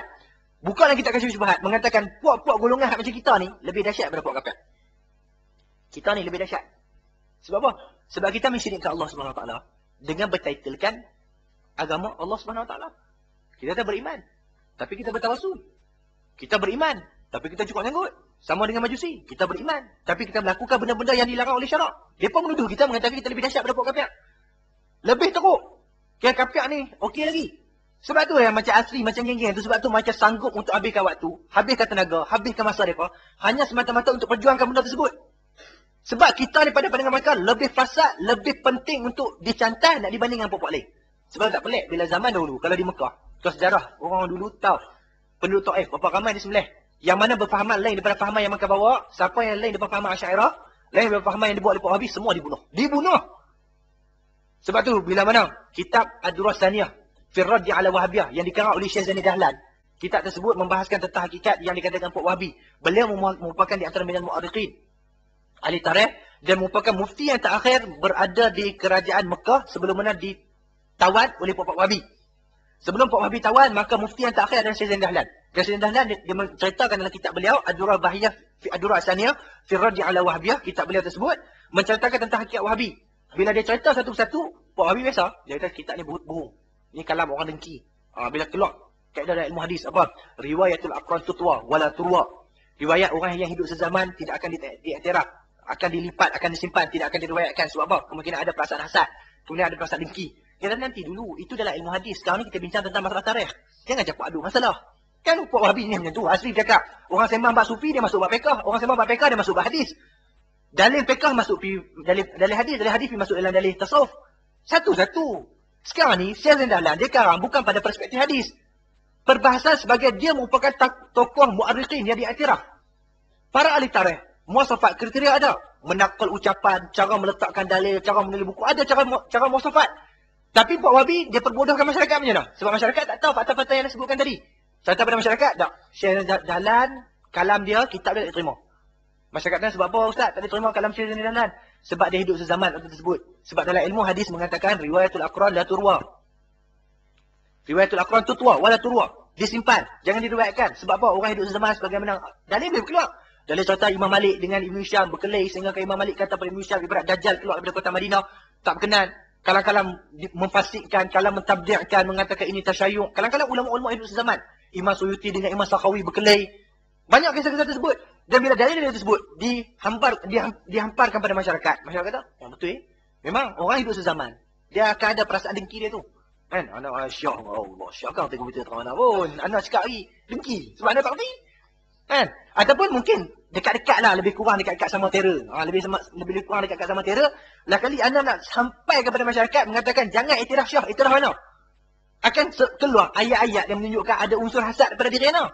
Nampak tak? Kesan pada masalah tersebut, ulama mengatakan, okey, kalau hidup sezaman, kalau dalam masalah jarah wa ta'dil takkan diterima. Itu ilmu hadis. Yang ni kita bicara tentang apa? Ilmu tarikh. Bila sembang ilmu tarikh, ada fan dia, ada ilmu dia, ada istilah dia. Jangan diperbodoh dengan Pak Wahabi. Sebab tu kita kata, tang mana masalah masyarakat kita boleh memegang fahaman tersebut. Kalau asli dia kata apa? Kan bila ucapan Ustaz Osman Muhammadi. Dia kata ramai pada hari ni budak-budak Universiti Tempatan terpengaruh dengan fahaman Wahabi. Terpengaruh dengan fahaman Wahabi. Kemudian, asli kata apa? Dia kata, budak cerdik pandai pun tahu yang mana betul yang salah. Kan hujah dia simple-simple macam tu. Hujah dia. Dia kata, itu menunjukkan kata, kebenaran itu adalah apa yang kami sampaikan. Sebab, yang mampu untuk menilai kebenaran adalah orang yang cerdik. Kita nanti dulu. Cerdik tak ada maklumat. Nak tahu macam mana benda tu betul atau salah. Kan dia ucapan macam tu. Sebab itulah bila tengok, pengajian kita ni kadang ada daripada pelajar daripada UAE, daripada orang-orang daripada luar, daripada Mesir, daripada Malaysia, dan juga ada di UK mengikuti pengajian kita. Akhirnya dia kata apa? Dia kata apa yang kita cerita, apa yang kita sembang, apa yang kita bicarakan. Anda rasa anda jumpa di UAE ada dalam 2% ataupun 1.5% perbicaraan tersebut. Anda kata maaf, bukan kata nak perbanggakan. Tetapi apa yang kami bicarakan merupakan benda yang diwariskan oleh ulama-ulama. Itu perbicaraan. Memang antum takkan jumpa. Kan macam kita mengaji fiqh. Bila sebut kata kita Imam Manhaj, Imam Nawawi, Ajma'. Dia bukan cara abian. Kalam tersebut, kalau antum buka 300 kitab, 500 kitab yang mensyarahkan Minhajul Talibin, antum takkan jumpa ucapan macam tu. Mahal ni apa yang sebut ni? Apa yang nak sampaikan mahal? Sebab apa? Kita susah payah untuk dapat minta ulama keluar dengan apa yang ada dalam diri mereka tersebut. Kita wariskan. Yang kita sebut ini musalamat. Yang antum takkan jumpa dengan sebanyak mana, sefaqih mana, secerdik mana, sehebat mana, kalau sekadang-kadang membaca. Takkan dapat. Allah Ta'ala sekalian menjadikan satu khusus, satu bab, innamal ilmu li ta'lumi. Bab macam ni akan dapat ketika mana kamu bertalaqi. Dan takkan dibagi dalam kitab. Sengaja tak dibagi dalam kitab. Tak ditulis. Untuk hadir, untuk kita mewariskan adab, akhlak, tata cara yang sepatutnya untuk diwariskan kepada generasi yang akan datang. Itu tujuannya. Cerdik. Tak syarat berapa ramai yang cerdik. Kan Syed Imam kata berapa ramai yang cerdik. Dia adalah merupakan orang pertama yang mentap agama Allah SWT. Syarat cerdik tak syarat. Berapa ramai orang yang biasa-biasa. Tetapi dengan ilmu, wara', taqwa, Allah Ta'ala bagi dia cerdik lebih daripada orang. Dengan fuyudat dan juga rahmat. Allah Ta'ala lemparkan. Asli, simple. Dia kata ni tanda macam kita kata tunggu dulu. Kan, sembang dengan abang pada Ustaz Bawat. Dia kata Allah, ya ngaji banyak mana. Bukan nak pelekeh tak. Dengan manfaat, dengan akademik, dengan sikap maka Masya Allah, Tabarakallah. Kita, mereka nak pelekeh kita pun boleh. Allah, ilmu banyak. Tapi duduk pendap, duduk perap dalam rumah tu. Tak keluar rumah, mengajak masjid-masjid, 2-3 tempat, habis. Lepas tu mati, meninggal ke tu. Tak ada manfaat juga. Kita, mereka pada kekurangan, kita pada kekurangan. Masing-masing ada kekurangan. Bukan sekarang nak mendabik dada, mengatakan kita hebat, tak. Tetapi alasan asli nak mengatakan, Pak ya budak cerdik. Dia batal betul salah. Bukan betul salah. Mereka tu mudah untuk apa? Untuk diputar-putarkan. Anda rasa, anda kata pada Syaikhul anda kata, betul-betul Ustaz. Ustaz sudah berkelahi dengan Asri. Asri tu kira beda taraf mana ataupun bawah badana. Sebab kita berasa lepas pi. Bukan. Kita dengar. Kita tahu. Kadang-kadang bila kita marah, dengar dia bercakap. Rasa hujah kuat. Tak lepas pi kita tahu. Kita ni tak boleh ni. Walaupun kita rasa tak betul. Tapi kita rasa kalau kita berdebat, kita kalah. Ada orang macam tu. Tapi orang macam dia tu, berasa sambil kuat hidung jawab kat dia. Sebab, kadang-kadang panas hati. Sebab apa? Tak diberi kesempatan untuk berhadapan dengan dia. Kata, besar sangat aku. Hantar orang besar-besar. Tak payahlah duk hantar-hantar. Dr. Rundin, Dr. Zainafi. Sampai kita merasakan menghinakan. Kan? Ni panggil apa? Ni panggil hak organ. Kes apa? Nak suruh tumbuk orang hitam, nak tumbuk kawan kita. Tak padan aku panggil hak organ. Cukup panggil syurtoh-syurtoh polis kat sini. Ni hak organ ni kita nak panggil. Main daripada duduk negara mana ni. Nak bayar duduk tiket. Sedangkan dia tu, Allah jumpa mereka ni. Takat jentik telinga, jentik day, terbalik dua-dua. Tak padan kot cari hak hebat sangat. Juara WWF ni untuk nak belasah puak-puak macam ni. Jangan guna senjata besar sangat. Kita kata padan hak kecil-kecil je. Asli tu bila kita buat macam tu, kita memperhinakan tokoh-tokoh agamawan kita hebat-hebat. Ni panggil apa? Dr. Azhar Hanafi. Allah. Dr. Azhar Hanafi cakap dengan bahasa akademik. Kan bahasa dia bercakap pada mukadimah tersebut. Kalau sekiranya kita seorang yang akademik cukup, kita akan tutup majlis. Ada sebab tu bila tengok, nak tengok Dr. Azhar Hanafi ni dia bercakap apa bila berdebat dengan Asri. Dia bercakap macam mana? Nak tengok apa dia bercakap. Sebab dia cinta kawan. Bila dia bercakap, memang sentuhan dia tersebut memang ada respect betul. Bahasa apa? Dia kata bila saya baca semua kitab yang daripada awal sampai habis, saya mendapati semua perbahasan merupakan perbahasan bersifat furuk. Ini perbahasan furuk. Dan apa yang bersifat usul pada mukadimah yang saya setuju dengan apa yang dikatakan oleh Dr. Asri, iaitu kita patut bersama-sama untuk menangani yang dikatakan sebagai Islam liberal. Itu masalah usul. Itu merupakan masalah akidah yang wajib untuk kita tangani. Dan masalah furuk, ini merupakan masalah khilafiyah yang tak perlu untuk dibincangkan. Kalau aku duduk tempat Asri tu, aku rasa aku terjun tangga tu dah. Kenapa aku tu? Yalah, kita bahas munaqasyah. Hakikatnya memang itu masalah furuk. Bila masalah furuk, tak usah debat lah. Maksud masalah furuk, terdapat khilaf. Bila terdapat khilaf, masing-masing ada dalil. Bila masing-masing ada dalil, tak masing-masing tidak boleh mengaku kata dia berada dalam kebenaran. Itu masalah khilaf. Bila masuk khilaf, duk pulun apa keluar kalam Nawawi, duk pulun apa keluar kalam At-Tabari, pulun apa keluar kalam yang disebut dalam kitab apa Al-I'tisam li Imam Asy-Syatibi dalam muka sekian yang dikatakan Imam Syafi'i. Kau sebut tu ana ni tebal muka apa sah? Tolong tebal kat dah, tebal apa sebut ni? Takkan tak faham lagi orang sebut awal-awal tadi. Manhaj ilmu mengatakan bila furuk itu khilaf. Bila khilaf jangan berdebat, buat malu kita. Tapi duk tebal muka. Hak yang tak tahu apa. Hebat ni. Imam Syafi'i sebut ni. Ni Imam Syafi'i sebut apa? Orang cabut sampai akak lah tadi ni. Orang cabut akak ada pokok. Dia kata, oh pokok ni cantik. Tunggu Ustaz lah lagi mampus pokok tu. Lah tengok cantik. Lah tak ada apa, lepas ni tak ada apa dah. Itu pemikiran masyarakat kita. Nampak? Bila Puan Wahabi dia mengenalkan masalah-masalah tersebut, sebab pengaruh kepada pemikiran yang dibawa, tidak lebih bila mana asal-asal diwujudkan dikatakan sebagai Puan Wahabi untuk menghancurkan Empire Osmaniyah. Walaupun dengan tujuan ataupun tak tujuan, itu masalah lain. Saya kata tuduh Muhammad bin Abdul Wahab sedangkan khidmat dia. Mereka akan jawab macam tu. Dia kata bukan masalah kita bincang tentang kita kata Muhammad bin Wahab bertujuan untuk apa? Untuk menghancurkan Empire Osmaniyah. Tetapi beliau terpengaruh dengan pemikiran yang dia merasakan itu fahaman yang betul. Tetapi dia memberi satu saham yang besar pada puak-puak kafir. Dia tak tahu dah salah buat. Tapi tolong. Kenapa kita kena tipu orang? Kita tipu orang, kita tolong dia habis-habisan. Rupanya dia guna kita. Dia guna kita ni salah. Bila kita salah, kita dah perjalanan orang dah. Kita perjalanan orang dah buat apa dah? Itu yang kita maksudkan dengan ucapan tersebut. Sama ada Muhammad bin Abdul Wahab tertipu dengan apa yang dilakukan oleh Inggeris. Sama ada Muhammad bin Abdul Wahab itu merupakan laku dengan tujuan yang memang nak menghancurkan Khilafah Osmaniyah. Itu masalah yang bukan kita bincangkan. Masalah kita bincangkan, hakikat kesan kepada fahaman tersebut, ini punca-punca diwujudkan, dikembang-kembangkan oleh puak Eropah. Tujuan mereka wujudkan golongan-golongan istisra. Tujuan dia tu lah. Kita fikir balik. Wah, apa istisra ni? Puluh nak mengaji bab lurah. Puluh nak mengaji bab syariah. Puluh mengaji bahasa Arab. Puluh mengapai hadis. Puluh mengapai tafsir. Tujuan dia mana? Tujuan ni. Walan tabdu'an kal Yahud. Nak selam habis-habisan, korek kita sampai akak. Dan itu mukjizat mengatakan agama Allah ni merupakan agama yang betul. Buat sampai teratur pun, tak jadi juga. Sepatutnya kita akan bersama beriman. Kita tengok, ya Allah ya Tuhanku, puak geng-geng yang menghancurkan Islam, fikir habis-habisan, buat bermacam-macam, dengan kepakaran, dengan keilmuan, dengan kemampuan, sehebat mereka. Tapi tetap masih ada orang yang beriman dengan Allah dan juga Rasul. Tak heran lagi, tak kagum lagi. Kita rasa kalau mereka lakukan ini pada mana-mana persatuan, rasa mampu habis dah. Hancur. Negara boleh hancur dengan propaganda yang dibuat oleh puak Yahudi. Hebat Yahudi. Masya Allah, tabarakallah, dengan usaha jaringan mereka yang ada dalam menyelesaikan itu masalah. Tetapi dengan Islam tak sudah. Perancangan mereka yang begitu detail, semua golongan protokolat, para cendekiawan yang ada yang terdiri daripada puak Yahudi berhimpun hanya untuk merealisasikan Mesir mampu untuk dikristiankan pada tahun 2000. Tahun 2000, Kristian semua. Dengan perancangan yang teliti. Sehebat-hebat penasihat, sehebat-hebat perancangan, sebijak-bijak manusia berhimpun. Tapi tak boleh. Tahun 2000, berlambat lagi orang Islam. Bahkan itu masih lagi majoriti. Kita pun pelik. Sebab apa? Mukjizat. Allah Ta'ala nak mempertahankan agama Allah Subhanahu Wa Ta'ala. Walaupun nak memadamkan. Yuridul yutfi'u nurallah. Allah tidak menginginkan cahaya itu terpadam. Bahkan terus bercahaya. Bahkan terus menunjuk memberi panduan kepada masyarakat. Ila yaumil qiyamah. Itu yang ada kepada mukjizat yang daripada agama Allah Subhanahu Wa Ta'ala. Puak musyrik, bila mereka faham masalah tersebut, maka madasus. Akhir zaman, fitnah banyak.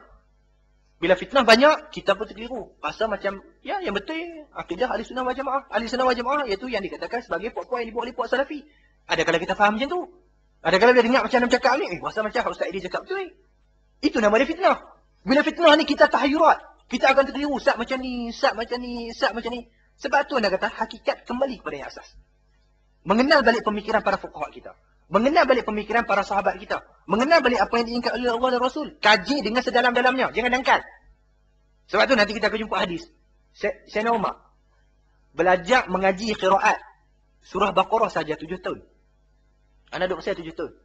7 tahun kalau kata nilai dengan apa yang Sayyidina Umar buat, dengan kebijaksanaan Sayyidina Umar, dengan title dia sebagai seorang sahabat, dengan wahyu diturunkan pada zaman beliau, dengan keimanan yang daripada beliau, memerlukan 7 tahun untuk memahami surah Al-Baqarah. Kita kata, ish. Orang ni kata, duduk lama-lama lagi orang tua-tua tanya. Duduk apa Ustaz lama-lama? Habis 4 tahun balik. Yang ni kita nak cerita Sayyidina Umar 7 tahun ni. Sayyidina Umar mengaji surah Baqarah 7 tahun mak. Kami Baqarah 30 juzuk. Tu berapa tahun? Surah Baqarah 3 juzuk. 3 juzuk 7 tahun. Kalau 3 juzuk lagi 14 tahun. Habis umur sini, tanah mati sini gitu. Sayyidina Umar nak menceritakan kata bila kata ilmu tersebut tempoh wajib untuk kita tulu zaman. Dah balik pun kena mengaji lagi. Cuma apa yang kita nak peroleh di sini, okey kita ambil. Sebab tu yang menarik. Biasalah, anda pun balik. Kadang, biasa orang kampung kita, orang-orang yang tak memahami apa tujuan dan matlamat kita. Dia duk fikir kata, ish, boleh gaji besar dah kalau kerja 20 apa. Master buat kat sini, ala PhD buat kat sini je. Kita boleh tulis master tu, beda alasan lapik ya. Nak bagi kita boleh duduk sini. Saya ingat tanya buat apa master. Tak boleh mana pun. Kita duk benda lain kan elok juga untuk kita lengkapkan benda tersebut sebagai satu medium dakwah yang akan kita gunakan di Malaysia kelak. Master dengan PhD kita. Akhirnya satu yang menarik bila ada seorang pakcik. Pakcik ni anak-anak dia semualah mengaji universiti dan di luar negara. Dia sebut pada anak, dia kata, Ustaz dapat lagi apa yang Ustaz nak daripada Bumi Mesir? Anak kata apa maksud ucapan? Dia kata, tak, bagi seorang pelajar dia kata, bila dia belajar, bila ada sampai tahap, bila ada seseorang dia ingin kejar pada peringkat lebih tinggi, maka dia ada matlamat dan tujuan dia tersendiri. Ada benda yang dia dapat. Siapa pun dia kata. Kalau dia sebagai seorang, contoh dia sebagai engineer, dia ada matlamat dia yang paling maksimum. Kalau dia sebagai seorang doktor, dia ada matlamat dia yang paling maksimum. Yang dia merasakan daripada tempat tersebut, akan dia boleh dapat ilmu tersebut, tapi di tempat lain tak ada. Dan anak rasakan, dia kata, saya rasakan, Ustaz pun macam tu juga. Mesti ada sesuatu di Mesir yang Ustaz rasa Ustaz liga, Ustaz tak dapat habis lagi. Dan Ustaz dapat lagi benda yang anda tanya tersebut. Anda kata tak dapat lagi. Dan agak-agak berapa tahun lagi yang dapat. Anda kata, Wallahualam. Okey, dia kata, you go. Dia kata, you go. Bila dah dapat, dia kata, balik. Dan waktu itulah kita akan rasa kepuasan bila kita dikatakan sebagai penuntut ilmu Allah SWT. Dan hakikat betul.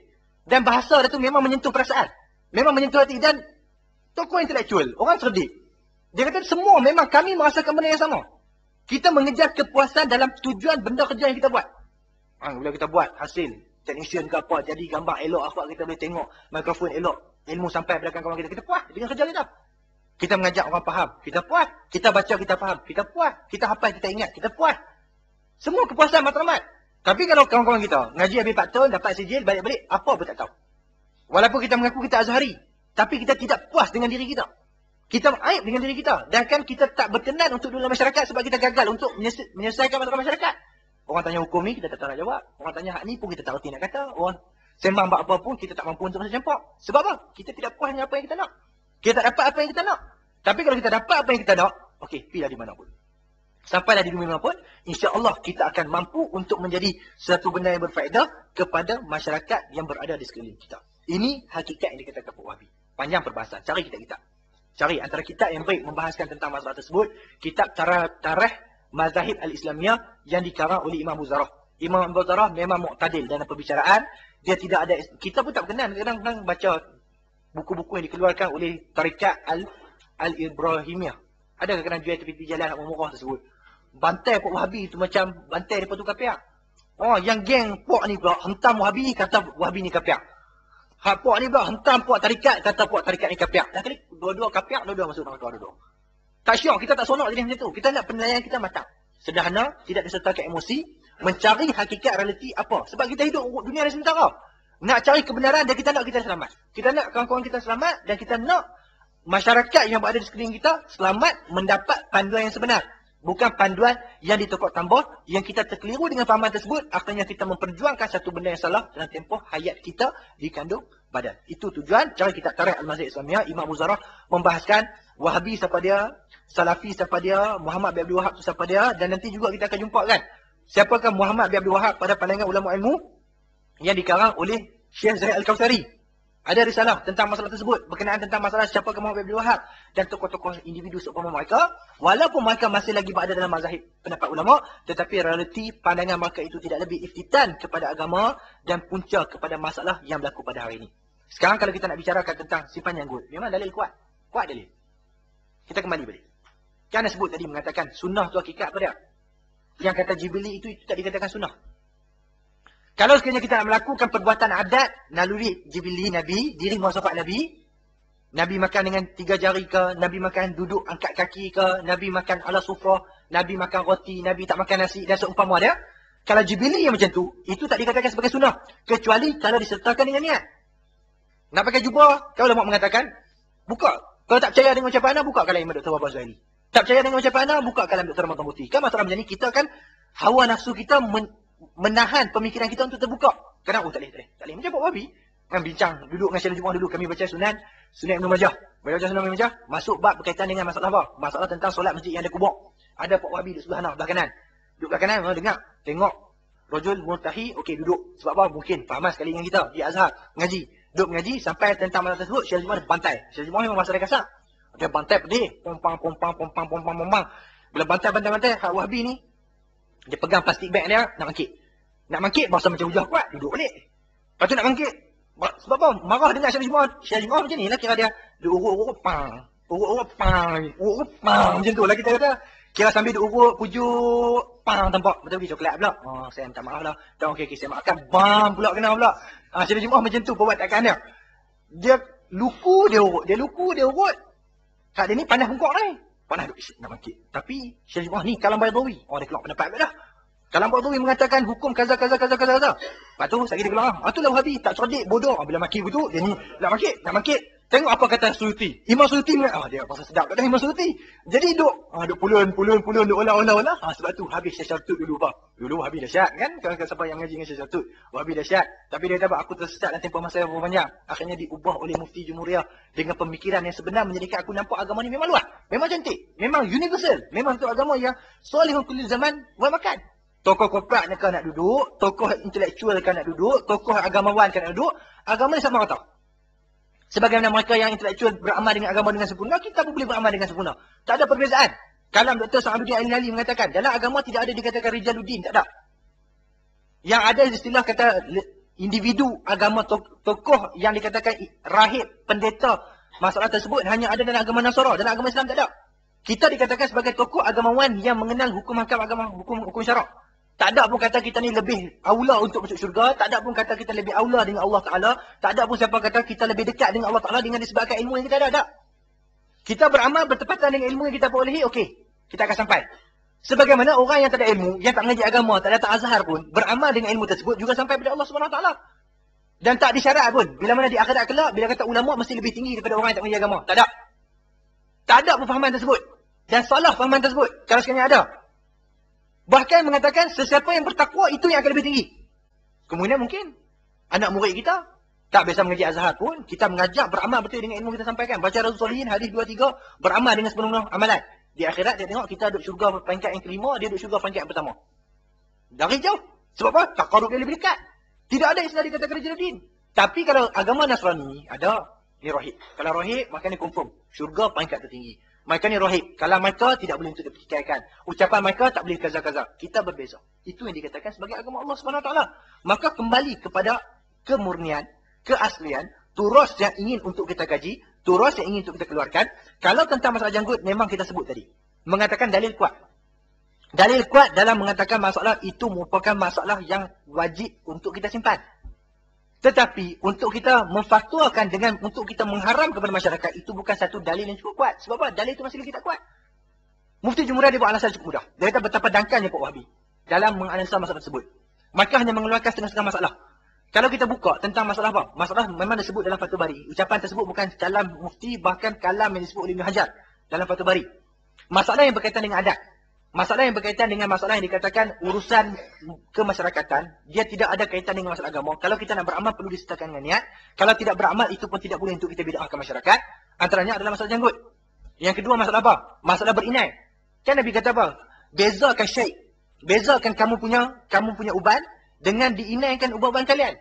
Puak-puak musyrikin, mereka bila beruban biar macam tu. Jadi Nabi suruh apa? Mukhalafah dengan puak-puak musyrikin, maka inaikan kamu punya rambut. Jadi dalil di situ, dalil amar. Kalau penilaian kita membandingkan dalil perintah yang ada pada masalah menyimpan janggut dengan dalil perintah yang ada dalam masalah untuk kita mewarnakan inai, maka perintah dalam masalah mewarnakan inai itu lebih kuat. Lebih kuat. Amar perintah wajib untuk simpan, untuk kita berinai, itu lebih kuat nak dibandingkan dengan perintah dalam masalah perintah untuk menyimpan janggut. Tetapi kenapa Pak Wahabi tak nak petikai pun orang yang ada uban tapi tak berinai? Ada petikai? Tak petikai. Dalil lebih kuat. Sebab tu kita mengatakan ini hawa nafsu. Tentang masalah dalil, apakah hukum memakai kepiah ketika nak solat?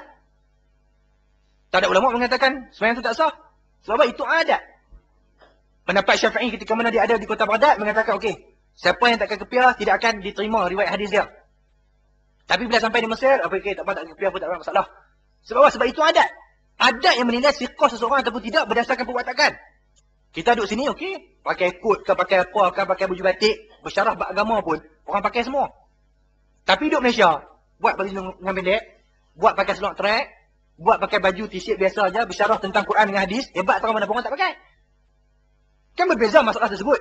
Yang mengatakan adat juga mempunyai peranan yang penting dalam menentukan posisi seorang perawi dalam meriwayatkan satu masalah. Solat memakai kasut. Hukum, apakah hukum bila mana solat kita pakai kasut? Itu dikatakan sebagai masalah adat. Sehingga akan mengatakan adakah hukum yang makruh, adakah masalah tersebut dibenarkan, itu masalah adat. Ibnu Hajar mengatakan masalah berkaitan dengan masalah adat tidak boleh untuk kita membid'ahkan orang, tak boleh untuk menyalahkan orang. Sebab suasana yang menghukum. Begitu juga bila mana masalah berkaitan dengan janggut. Bila suasana yang ada pada waktu tersebut menjadikan bila mana individu yang ada janggut itu merupakan kelompok muslimin sahaja. Yang kapiak seorang tak ada janggut. Lah ni campur aduk. Habis campur aduk. Campur aduk sebab tu kalau tengok Syekh Ibrahim, dulu dia tak ada janggut. Kalau anda tengok yang tak akhir bila tau, memang janggut masya-Allah lebat. Dulu masa mula-mula anda kenal Syekh Ibrahim ni memang misai aja.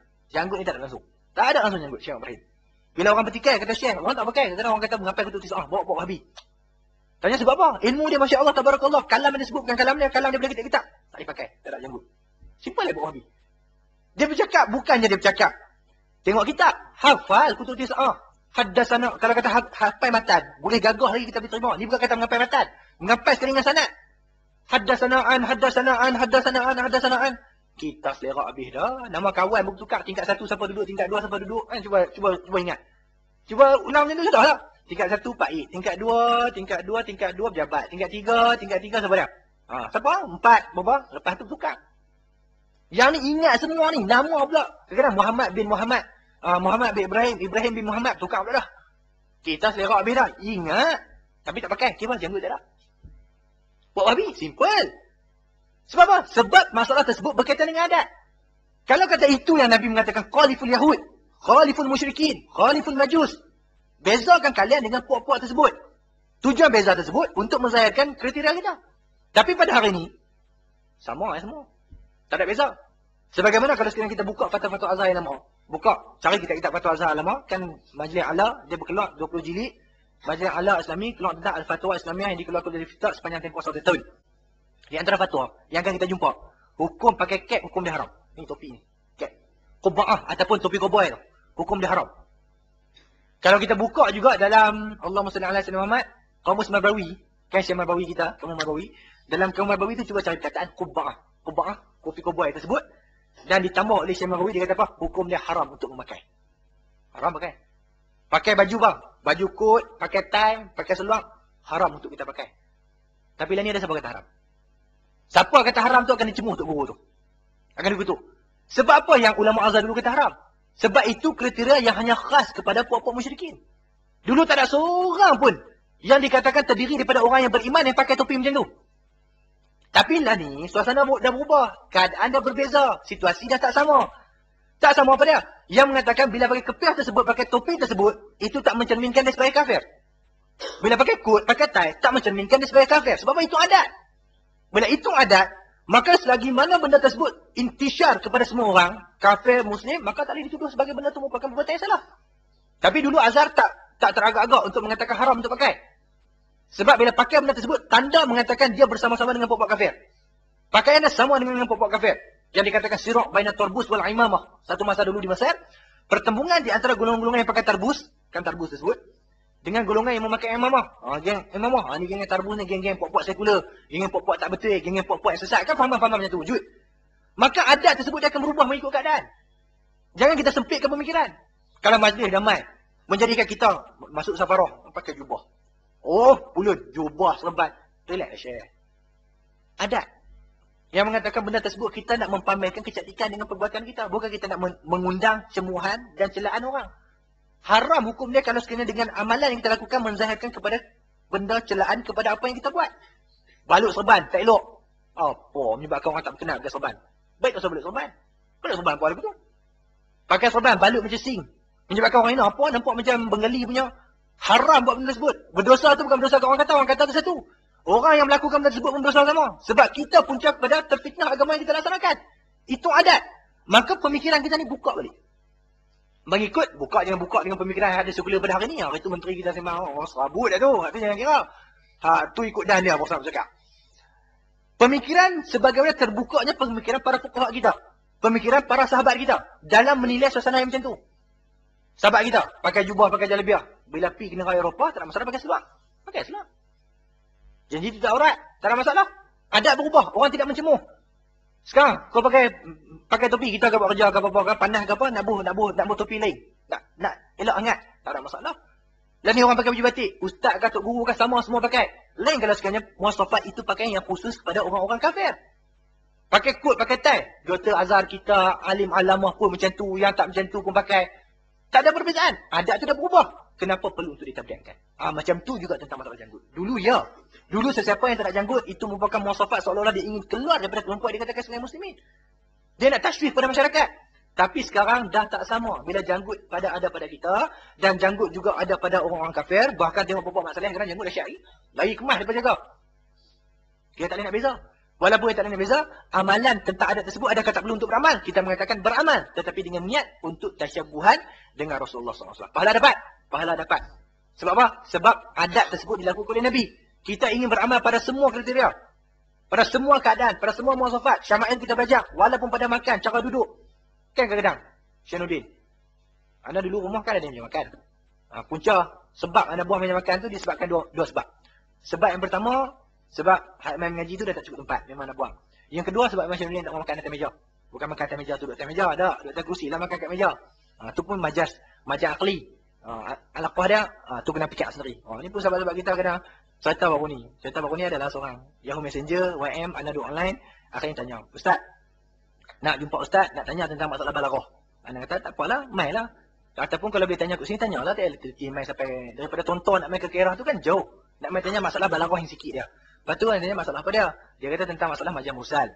Majaz mursal, hukum tentang majaz mursal ni macam mana? Bukan majaz mursal, majaz akli. Tentang hukum majaz akli ni apa dia? Bila sebut anda kata okey, sekarang ni yang terfaham tahu lah. Sebab apa? Suruh dia cakap dulu nak tengok tang mana problem dia tang dia tak faham tu. Akhirnya dia tengok memang problem dia yang paling asal, nahu memang ta'ban khalis. Tu satu. Biasalah, balaghah takkan boleh kuasai selagi mana kita tak selesai nahu. Sarah tak boleh, nahu tak boleh, tak usah cerita buat balaghah. Bila ta'ban nahu, kita kena buat step pelan-pelan. Buat step pelan-pelan. Lain kali dia kata apa? Dia kata kami bincang. Lain kali ada ustaz tu kata buku doktor silap. Dahsyat ni. Memang hebat. Memang terkejut. Buku doktor silap. Habis. Anda kata tak apa. Tunjuk dulu. Apa tak faham? Kita buat step by step. Bezakan antara majaz mursal dengan apa dikatakan hakikat, apa dikatakan sebagai majaz akli. Akhirnya dia faham. Akhirnya dia kata siapa ustaz tu dan siapa di mana yang dia katakan kitab itu silap. Dia kata bukan ustaz benar-benar yang mengajar. Kami buat kelas tutorial. Kami buat study group. Bila buat study group, bincang sama-sama. Akhirnya dia ni syarah sikit. Kau ni syarah sikit. Kawan ni syarah sikit. Pakai lawan syarah. Lawan syarah tu bukan lawan faham. Lawan menyesatkan. Pakai lawan sesat sikit-sikit, lah kena semua fi dhalalin mubin. Sebelum ni dhalal saja. Lah kali bila masuk semua fahaman, dhalalin mubin. Hak tu berlaku. Macam tu juga teringat bila anak dulu. Masa di kuliah lah. Anak tak ikut kelas tutorial dan tak ikut study group. Yalah kita waktu kita, masa kita tak dan untuk sama-sama dengan mereka. Pernah sekali bila kita hadir tersebut, dia perlu buat study group. Bila sampai study group, sampai turn ada seorang pelajar tersebut, turn dia untuk dia menyampaikan syarahan kepada kawan-kawan. Tajuk tu buat apa? Tajuk buat qatun tariq. Yang ni pelajar yang paling cemerlang. Mana kata dulu di Damanhur tu kira dia dapat markah yang paling tinggi. Kira best student lah. Bagi pelajar Melayu best student. Best student tapi dah tak mengaji. Sampai-sampai hari ni dia nak mengajak qatun tariq. Masalah qatun tariq adalah suatu masalah jalan pecah. Kan qatun tariq? Jalan pecah. Potong. Patut tariq jalan. Jadi qatun tariq jalan pecah. Mana kata kalau macam ni habis sesat. Qatun tariq bukan macam tu Syekh. Qatun tariq cerita orang yang merompak. Quran, bahasa fiqh, bahasa kitab-kitab apapun, hadis sekalipun, semua ada hakikat, ada majaz, ada istiarah, ada kinayah, ada usul-usul yang macam tu. Ada bahasa-bahasa yang dia masuk kiasan. Kan sawah, dia kata, Quran sebut apa kita sebut tu? Wa anzalna alaikum libasan yuari sawatikum. Sawah, dia sebut sawah benda-benda yang tak elok pada pandangan. Sawah tu maksud apa? Kemalan dubur. Dengan kemalan yang dikatakan kemalan di kubul. Sebut sawah, benda tak elok. Benda tak elok apa dia? Benda tersebut. Bahasa tu nak bagi indah. Anda kata kalau macam tu, anda kata khotong torik tu, anda kata jalan pecah. Anda kata apa? Anda kata masa tu, mana kata cerita tentang masalah babul khiyar, cerita bab timun. Kan kita beli khiyar kan? Babul khiyar. Jadi ada khiyar syarat, nak beli tu kena syarat.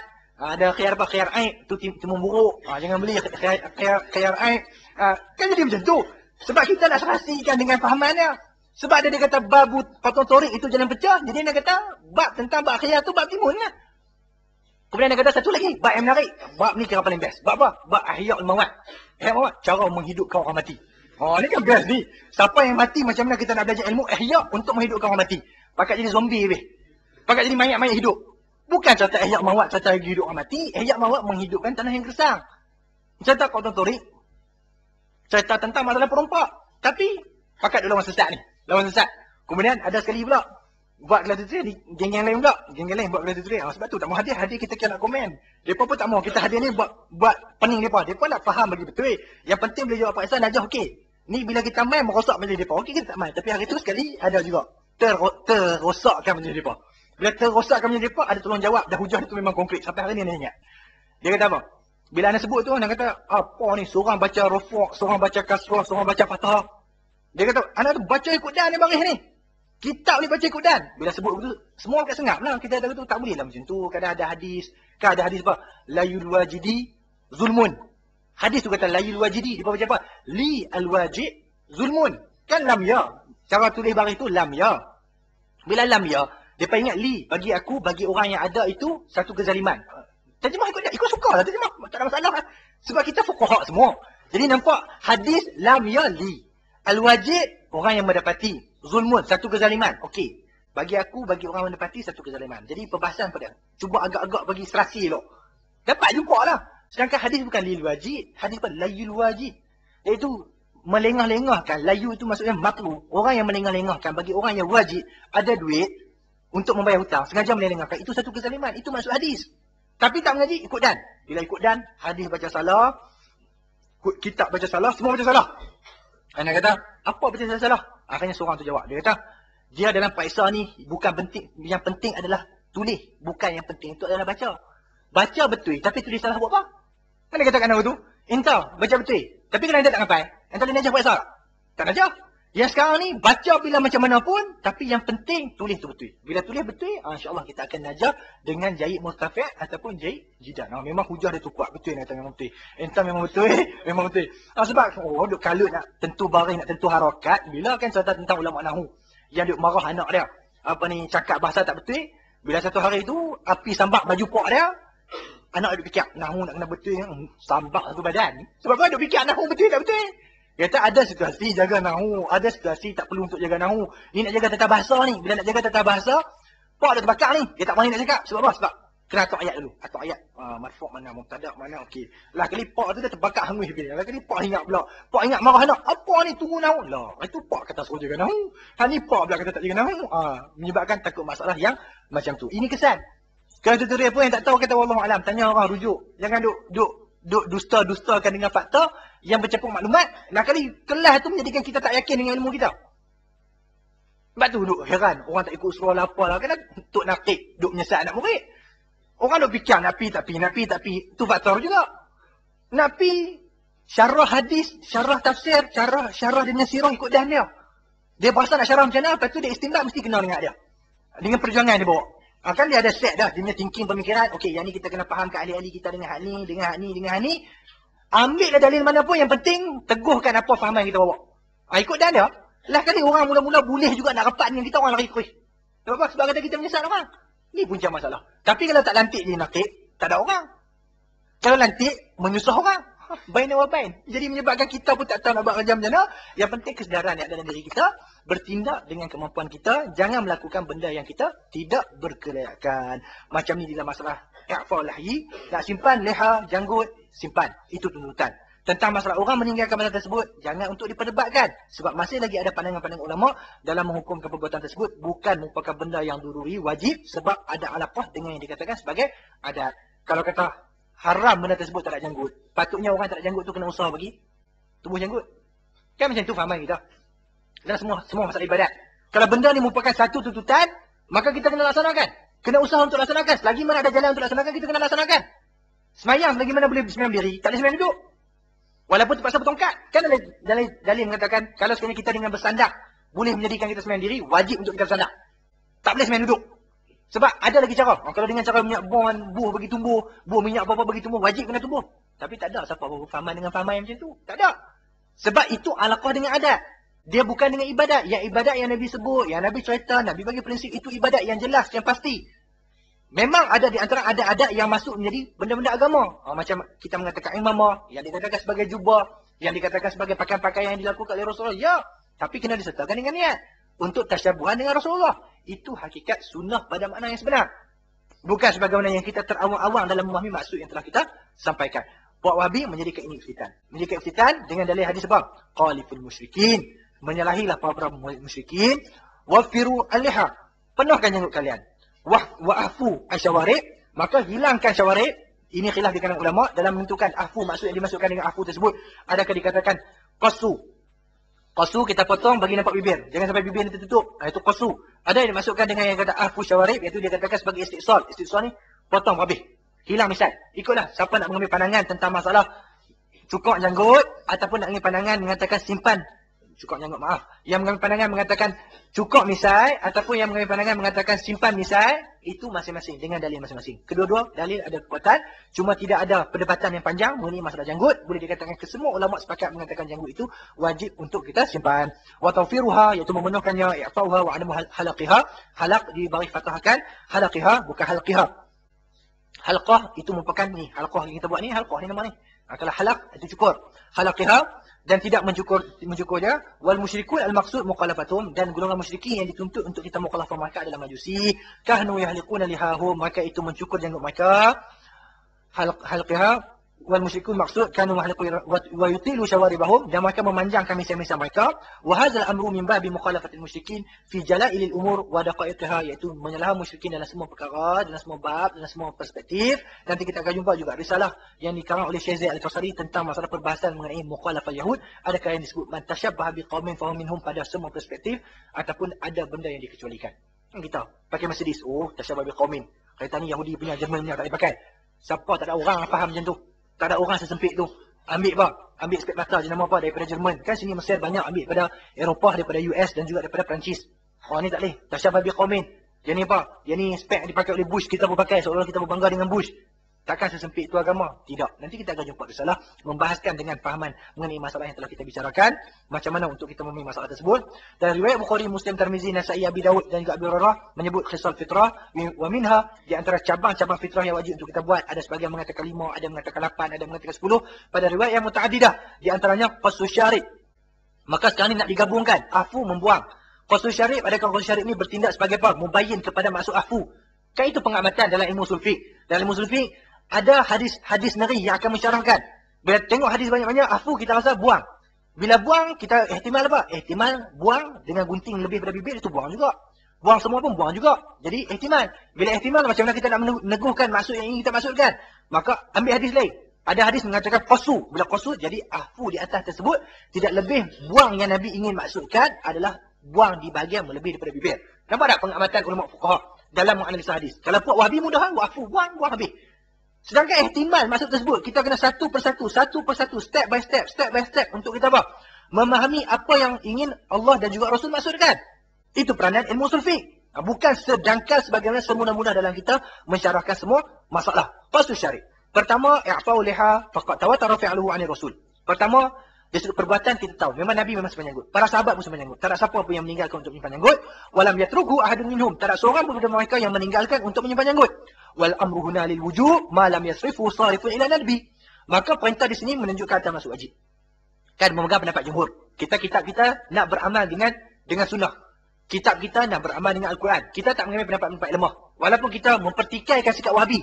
Tu Wahabi buat jadi fitnah. Sekarang ni kadang-kadang kita mempertahankan kata suruh simpan janggut daripada kuasa kita sokong mereka. Tak, kita kan sokong mereka, kita sokong apa yang memang kita punya fahaman. Kan kadang macam sahabat-sahabat kita sini, dia buat program-program maksud semangat ni. Kita hadir, bila kita hadir tu, dia pasal apa? Pasal kita pun geng dengan dia.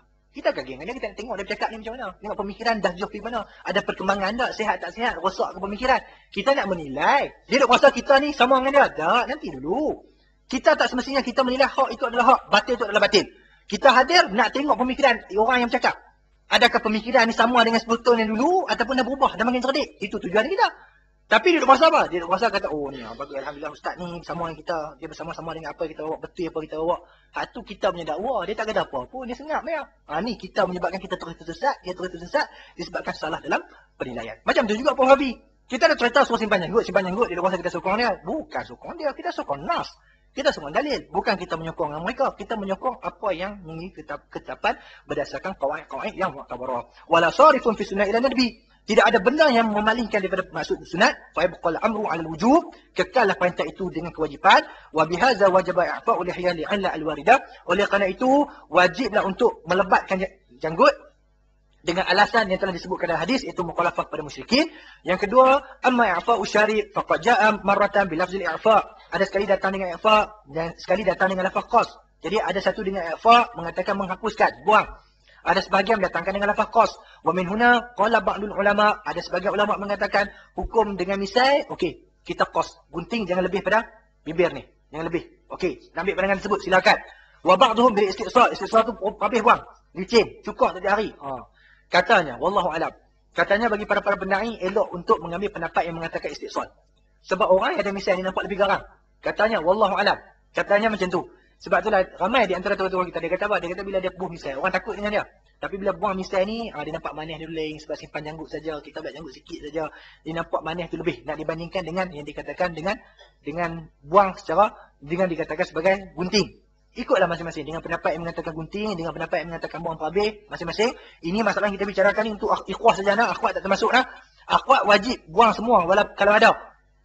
Tapi wallahu alam lah, katanya kalau sekiranya tumbuh misai kita buang, lepas ni naik lebat lagi. Dan lepas tu naik pula jenis kasar-kasar. Nak jenis, kan kalau hak kali pertama, jenis janggut, malam pertama pula. Okay? Yang first time. First time. Itulah kita duduk cakap bab-bab lagu tu. Kan dia tersasul. Jaga. Itulah ikhwah kata apa? Tak seronok lah akhwat ikut. Sebab akhwat ikut, kita tak boleh terlampau sorohah sekarang. Kita kena cover-cover. Jaga akhwat. Ikhwah ni dia suka berlakon. Kadang-kadang ada betul, kadang ada tak betul. Sama jugalah akhwat pun serupa juga kadang berlakon. Tapi hakikat kita pun nak meraihkan. Tak maulah bercakap dengan benda-benda yang meraihkan. Benda-benda yang kurang sesuai. Ia hanya sesuai dengan situasi yang sesama dengan ikhwat dan akhwat sesama dengan akhwat. Wa ba'duhum bitakhir. Dan sebagian pendapat yang ketiga mengatakan boleh pilih. Sebagian menegaskan kata dengan kena gunting. Sebagian mengatakan buang habis. Sebagian mengatakan bitakhir. Wa mimma dhahaba ila istisal al-kufiyun. Jadi siapa nak pegang dengan pendapat kata buang semua, itu dapat ulama Kufah, geng-geng Imam Abu Hanifah dan seumpama dia. Qala at-Tabari, tafsir at-Tabari, ja'a sunnah bil amrayn. Datang perintah dengan hadis pada dua perkara. Fala ta'arud. Hakikatnya tak bertembung langsung. Sebab nanti orang kata, ni hadis ni bertembung ni. Dia tak. Hadis tak bertembung. Hadis datang, Nabi kata, Nabi bagi dua pilihan. Pilih mana? Yang mana berasa sesuai. Kan kata ada orang muka nampak garang dengan misai, ada orang dengan misai tak ampun nak jaga, ada orang misai kalau naik ni naik huduh. Kan kalau dia naik misai sikit, nampak ya Allah. Macam padang rumput, lubang kan kalau kata orang main bola tu, kadang kawasan ni ada rumput, kawasan ni tak ada rumput, kawasan ni ada rumput, tak ada rumput, kan dia lubang nampak huduh. Dia nak cukur tak boleh sebab ada hadis kata apa? Ada yang mengatakan wajib simpan misai. Tapi kalau simpan, misai aku akan naik jenis apa? Tak seimbang, cacat sikit. Naik panjang sini, kurang atas sini, lebih atas sini. Masalah. Nak cukup tak boleh, tak cukup pun tak boleh. Akhirnya hadis ni bagi panduan yang cukup sempurna. Kalau hang berlaku masuk dalam macam tu, hang cukup habis lah. Tak usah simpan janggut. Tak usah simpan misai. Tapi kalau kamu kategori misai ni elok, okey. Tafadhal untuk simpan misai. Elok pada pandangan mata dan itu merupakan yang ada pada para sahabat dan juga Nabi. Maka Imam Tabari mengatakan, jangan anggap kata ta'arud. Tak bertembung. Bahkan itu pilihan. Fakilahum astabitun fayatakhayyaru muslim masya'. Kan cantik dengan pandangan Imam Tabari. Kita kalau sekiranya kalau orang datang dengan hujah tersebut, kita kadang terkenduan juga nak jawab. Imam Tabari nampak ulama-ulama kita dia ajak pemikiran macam mana. Masya Allah. Dia mengajar kita kecantikan agama tu macam mana. Kita kalau dapat Pak Wabi, tak boleh. Nas yang mengatakan simpan misai itu lebih kuat. Kita akan temukan. Cari kitab satu kitab. Allahumma salli ala sayyidina Muhammad. Anda baca kitab tu. Wujub i'fa'il lihya. Wajib untuk melebatkan janggut yang dikarang oleh Syekh Zakaria Al-Kandahlawi. Tajuk pun kita tahu dah dia punya hukum. wajib untuk melebatkan janggut dan kitab tersebut mendapat pujian khusus oleh Bin Baz. Baca sampai habis. Kita tersebut kitab NIP memang membahaskan tentang masalah misai dan juga masalah janggut dan perbahasan tentang masalah misai. Dalil yang paling kuat, yang lebih teguh, yang lebih konkret dari sudut cara istidlal dia adalah mengatakan misai itu wajib juga untuk disimpan. Maksud yang dikatakan Nabi kata afu tersebut adalah dipotong, bukan dikata dibuang habis. Nampak tak? Kalau nak pegang kata kuat, buat habis dia akan petikai. Bila petikai, kau ni kata aku nak simpan misai, kerana misai aku naik buruk lagu tu. Huduh misai aku kena naik. Menyebabkan orang asal nak beramal dengan agama ni berasa tak best. Berasa tak elok. Tengok Imam Tabari kata apa. Imam Tabari kata tak, hadis datang dua-dua. Itu pemikiran yang betul. Pemikiran dibuat oleh Wahabi menjadikan kita pun Allah. Orang tak mau ni macam mana Ustaz? Biarlah nak buat macam mana beramal dengan agama ni memang susah. Kan hujah Wahabi macam tu. Nak beramal dengan agama ni kena ada pengorbanan. Nak beramal dengan agama ni kena ada orang beriman. Faman syaa falyu'min wa man syaa falyakfur. Ada dalil pula. Siapa yang ingin beriman, beriman. Siapa nak kufur, kufur. Allah Ta'ala tak bagi hidayah sebab tu dia tak berasa berkenan untuk dia simpan janggut dia. Walaupun itu malu pada pandangan masyarakat. Sebab apa? Pemikiran tu dangkal. Hujah tu sampai. Hujah tu dahsyat, Masya Allah, Tabarakallah. Tapi cara hujah mereka. Kan bila main maklumat macam yang anda sebut ni, kita dapat pening habis. Pening habis. Ustaz kata macam ni, Ustaz kata macam ni. Dua-dua tu pasal betul, dua-dua pasal kuat. Macam mana? Sebab tu kita kata kena mengaji daripada asas. Ambil betul-betul. Yang asli dia sebut amanah khazanah ilmu tu yang mana yang asli. Baru kita tak diperbodohkan. Orang cakap apa pun kita nilai. Betul kita pertahankan, salah kita takkan pertahankan. Bukannya kita ikut-ikutan dengan apa yang dikata. Ni betul ya ni Ustaz yang kata. Nanti dulu share. Otak Tuhan bagi bukan suruh tahan. Otak Tuhan bagi suruh fikir. Kau tahan otak, jadi lembu kambing. Tak apa boleh buat. Orang tarik hidung pergi mana pun. Ni tak, ni sama wata'ah. Sama wata'ah mana yang dapat fahaman. Nabi tak nak ajak fahaman wata'ah. Yang sebagian fahaman tersebut. Dia kata kerja sebut. Kata kerja sebab buat. Hak dia buat tu pun dia tak ada kelayakan untuk buat. Hak tu yang dipertahankan. Ya fitnah. Ya sepatutnya tenaga ikhlas golongan yang berimpun tu. Kelompok-kelompok yang macam tu. Maka berimpun dengan niat ikhlas nak menegakkan agama Allah Ta'ala. Ikhlas untuk memperjuangkan satu benda bumi. Tapi tak jadi elok sebab apa? Sebab pemikiran tu tak ada. Sebab apa? Kecerdikan tu tak ada. Sebab apa? Sebab fahaman dia buat tu salah. Tu punca dah. Sepatutnya kalau golongan tersebut fahaman itu betul. Allah, Masya Allah, Tabarakallah. Gabungan yang mereka buat tu bukan gabungan yang lekeh. Menggegar dunia.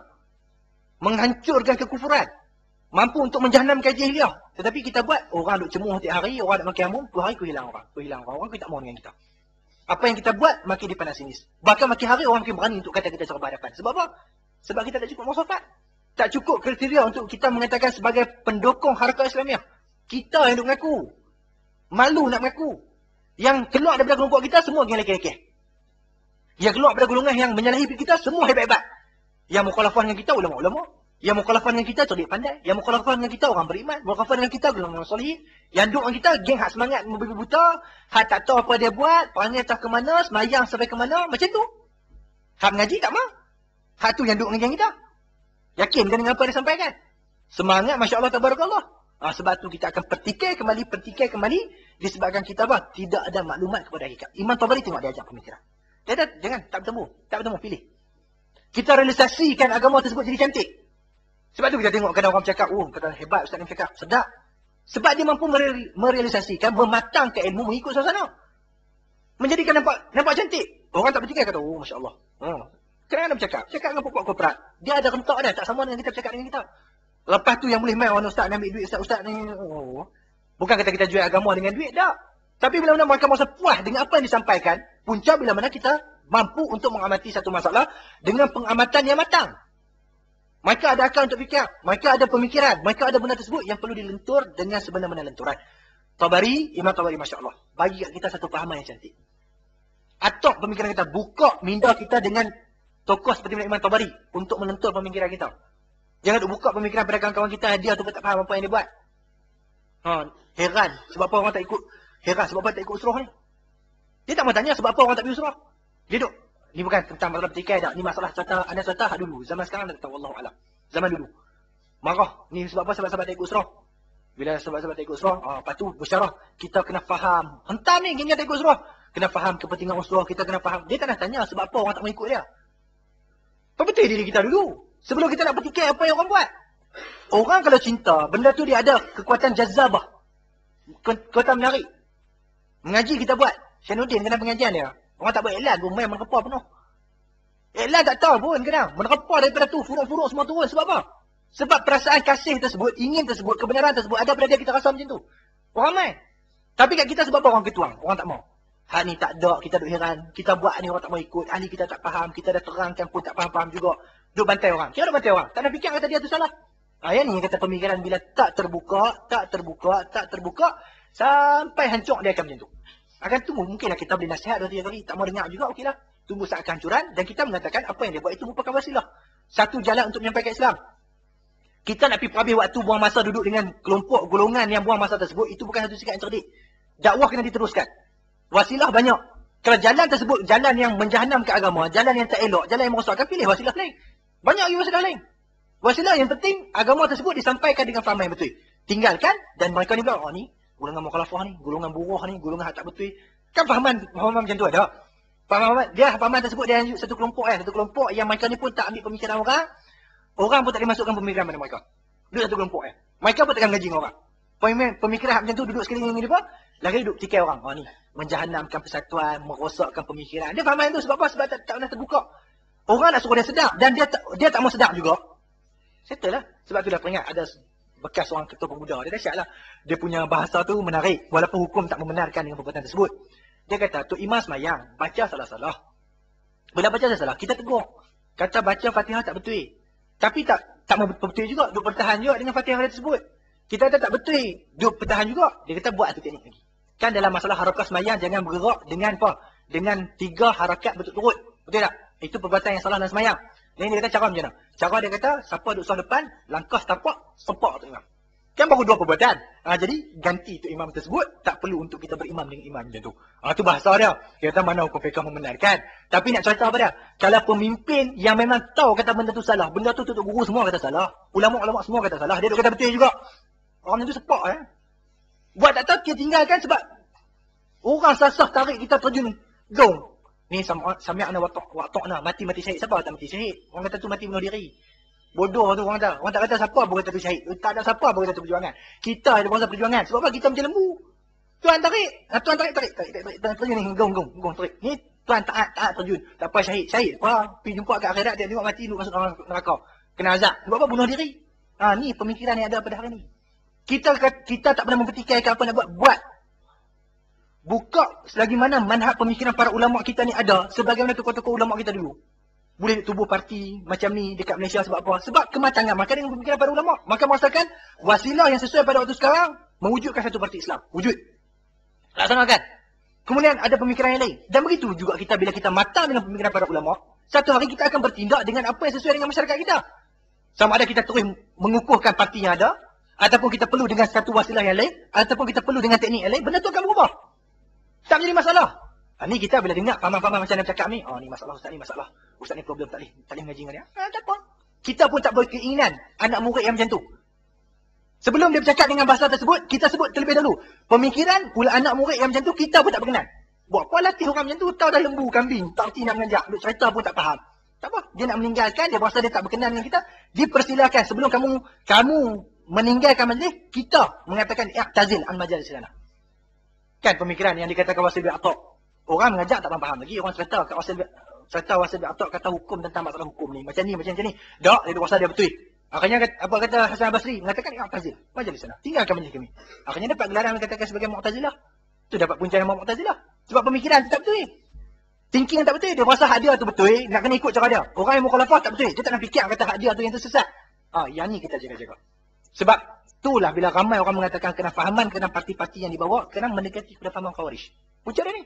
Sebab dia fikir nak kena jadikan survival parti dia tu berterusan. Tidak tersilap. Bila itu yang terjadi, kita terus leka. Lagi ilmu yang kita ada tu tak akan matang sampai bila-bila. Imam Tabari mengajak kita ke kematangan. Wa qala Qurtubi, Imam Qurtubi kata al-qasu an ya'khudha ma tala 'ala syafah, yang lebih pada ni, pada bibir ni. Bihaisu la yu'zi 'an ta'am, yang tidak akan kena makanan. Wala yastamiu fiha al-wasakh, dan juga tidak akan terimpun kotoran di situ. Bila tutup mulut, payahlah kerana kita bercakap, mulut kita, elok kita dan seumpamanya akan menyebabkan kotoran melekat. Al-qidab li rijal insya-Allah. Nanti kita akan sambung pada hari yang akan datang. Tengok Radul Solih.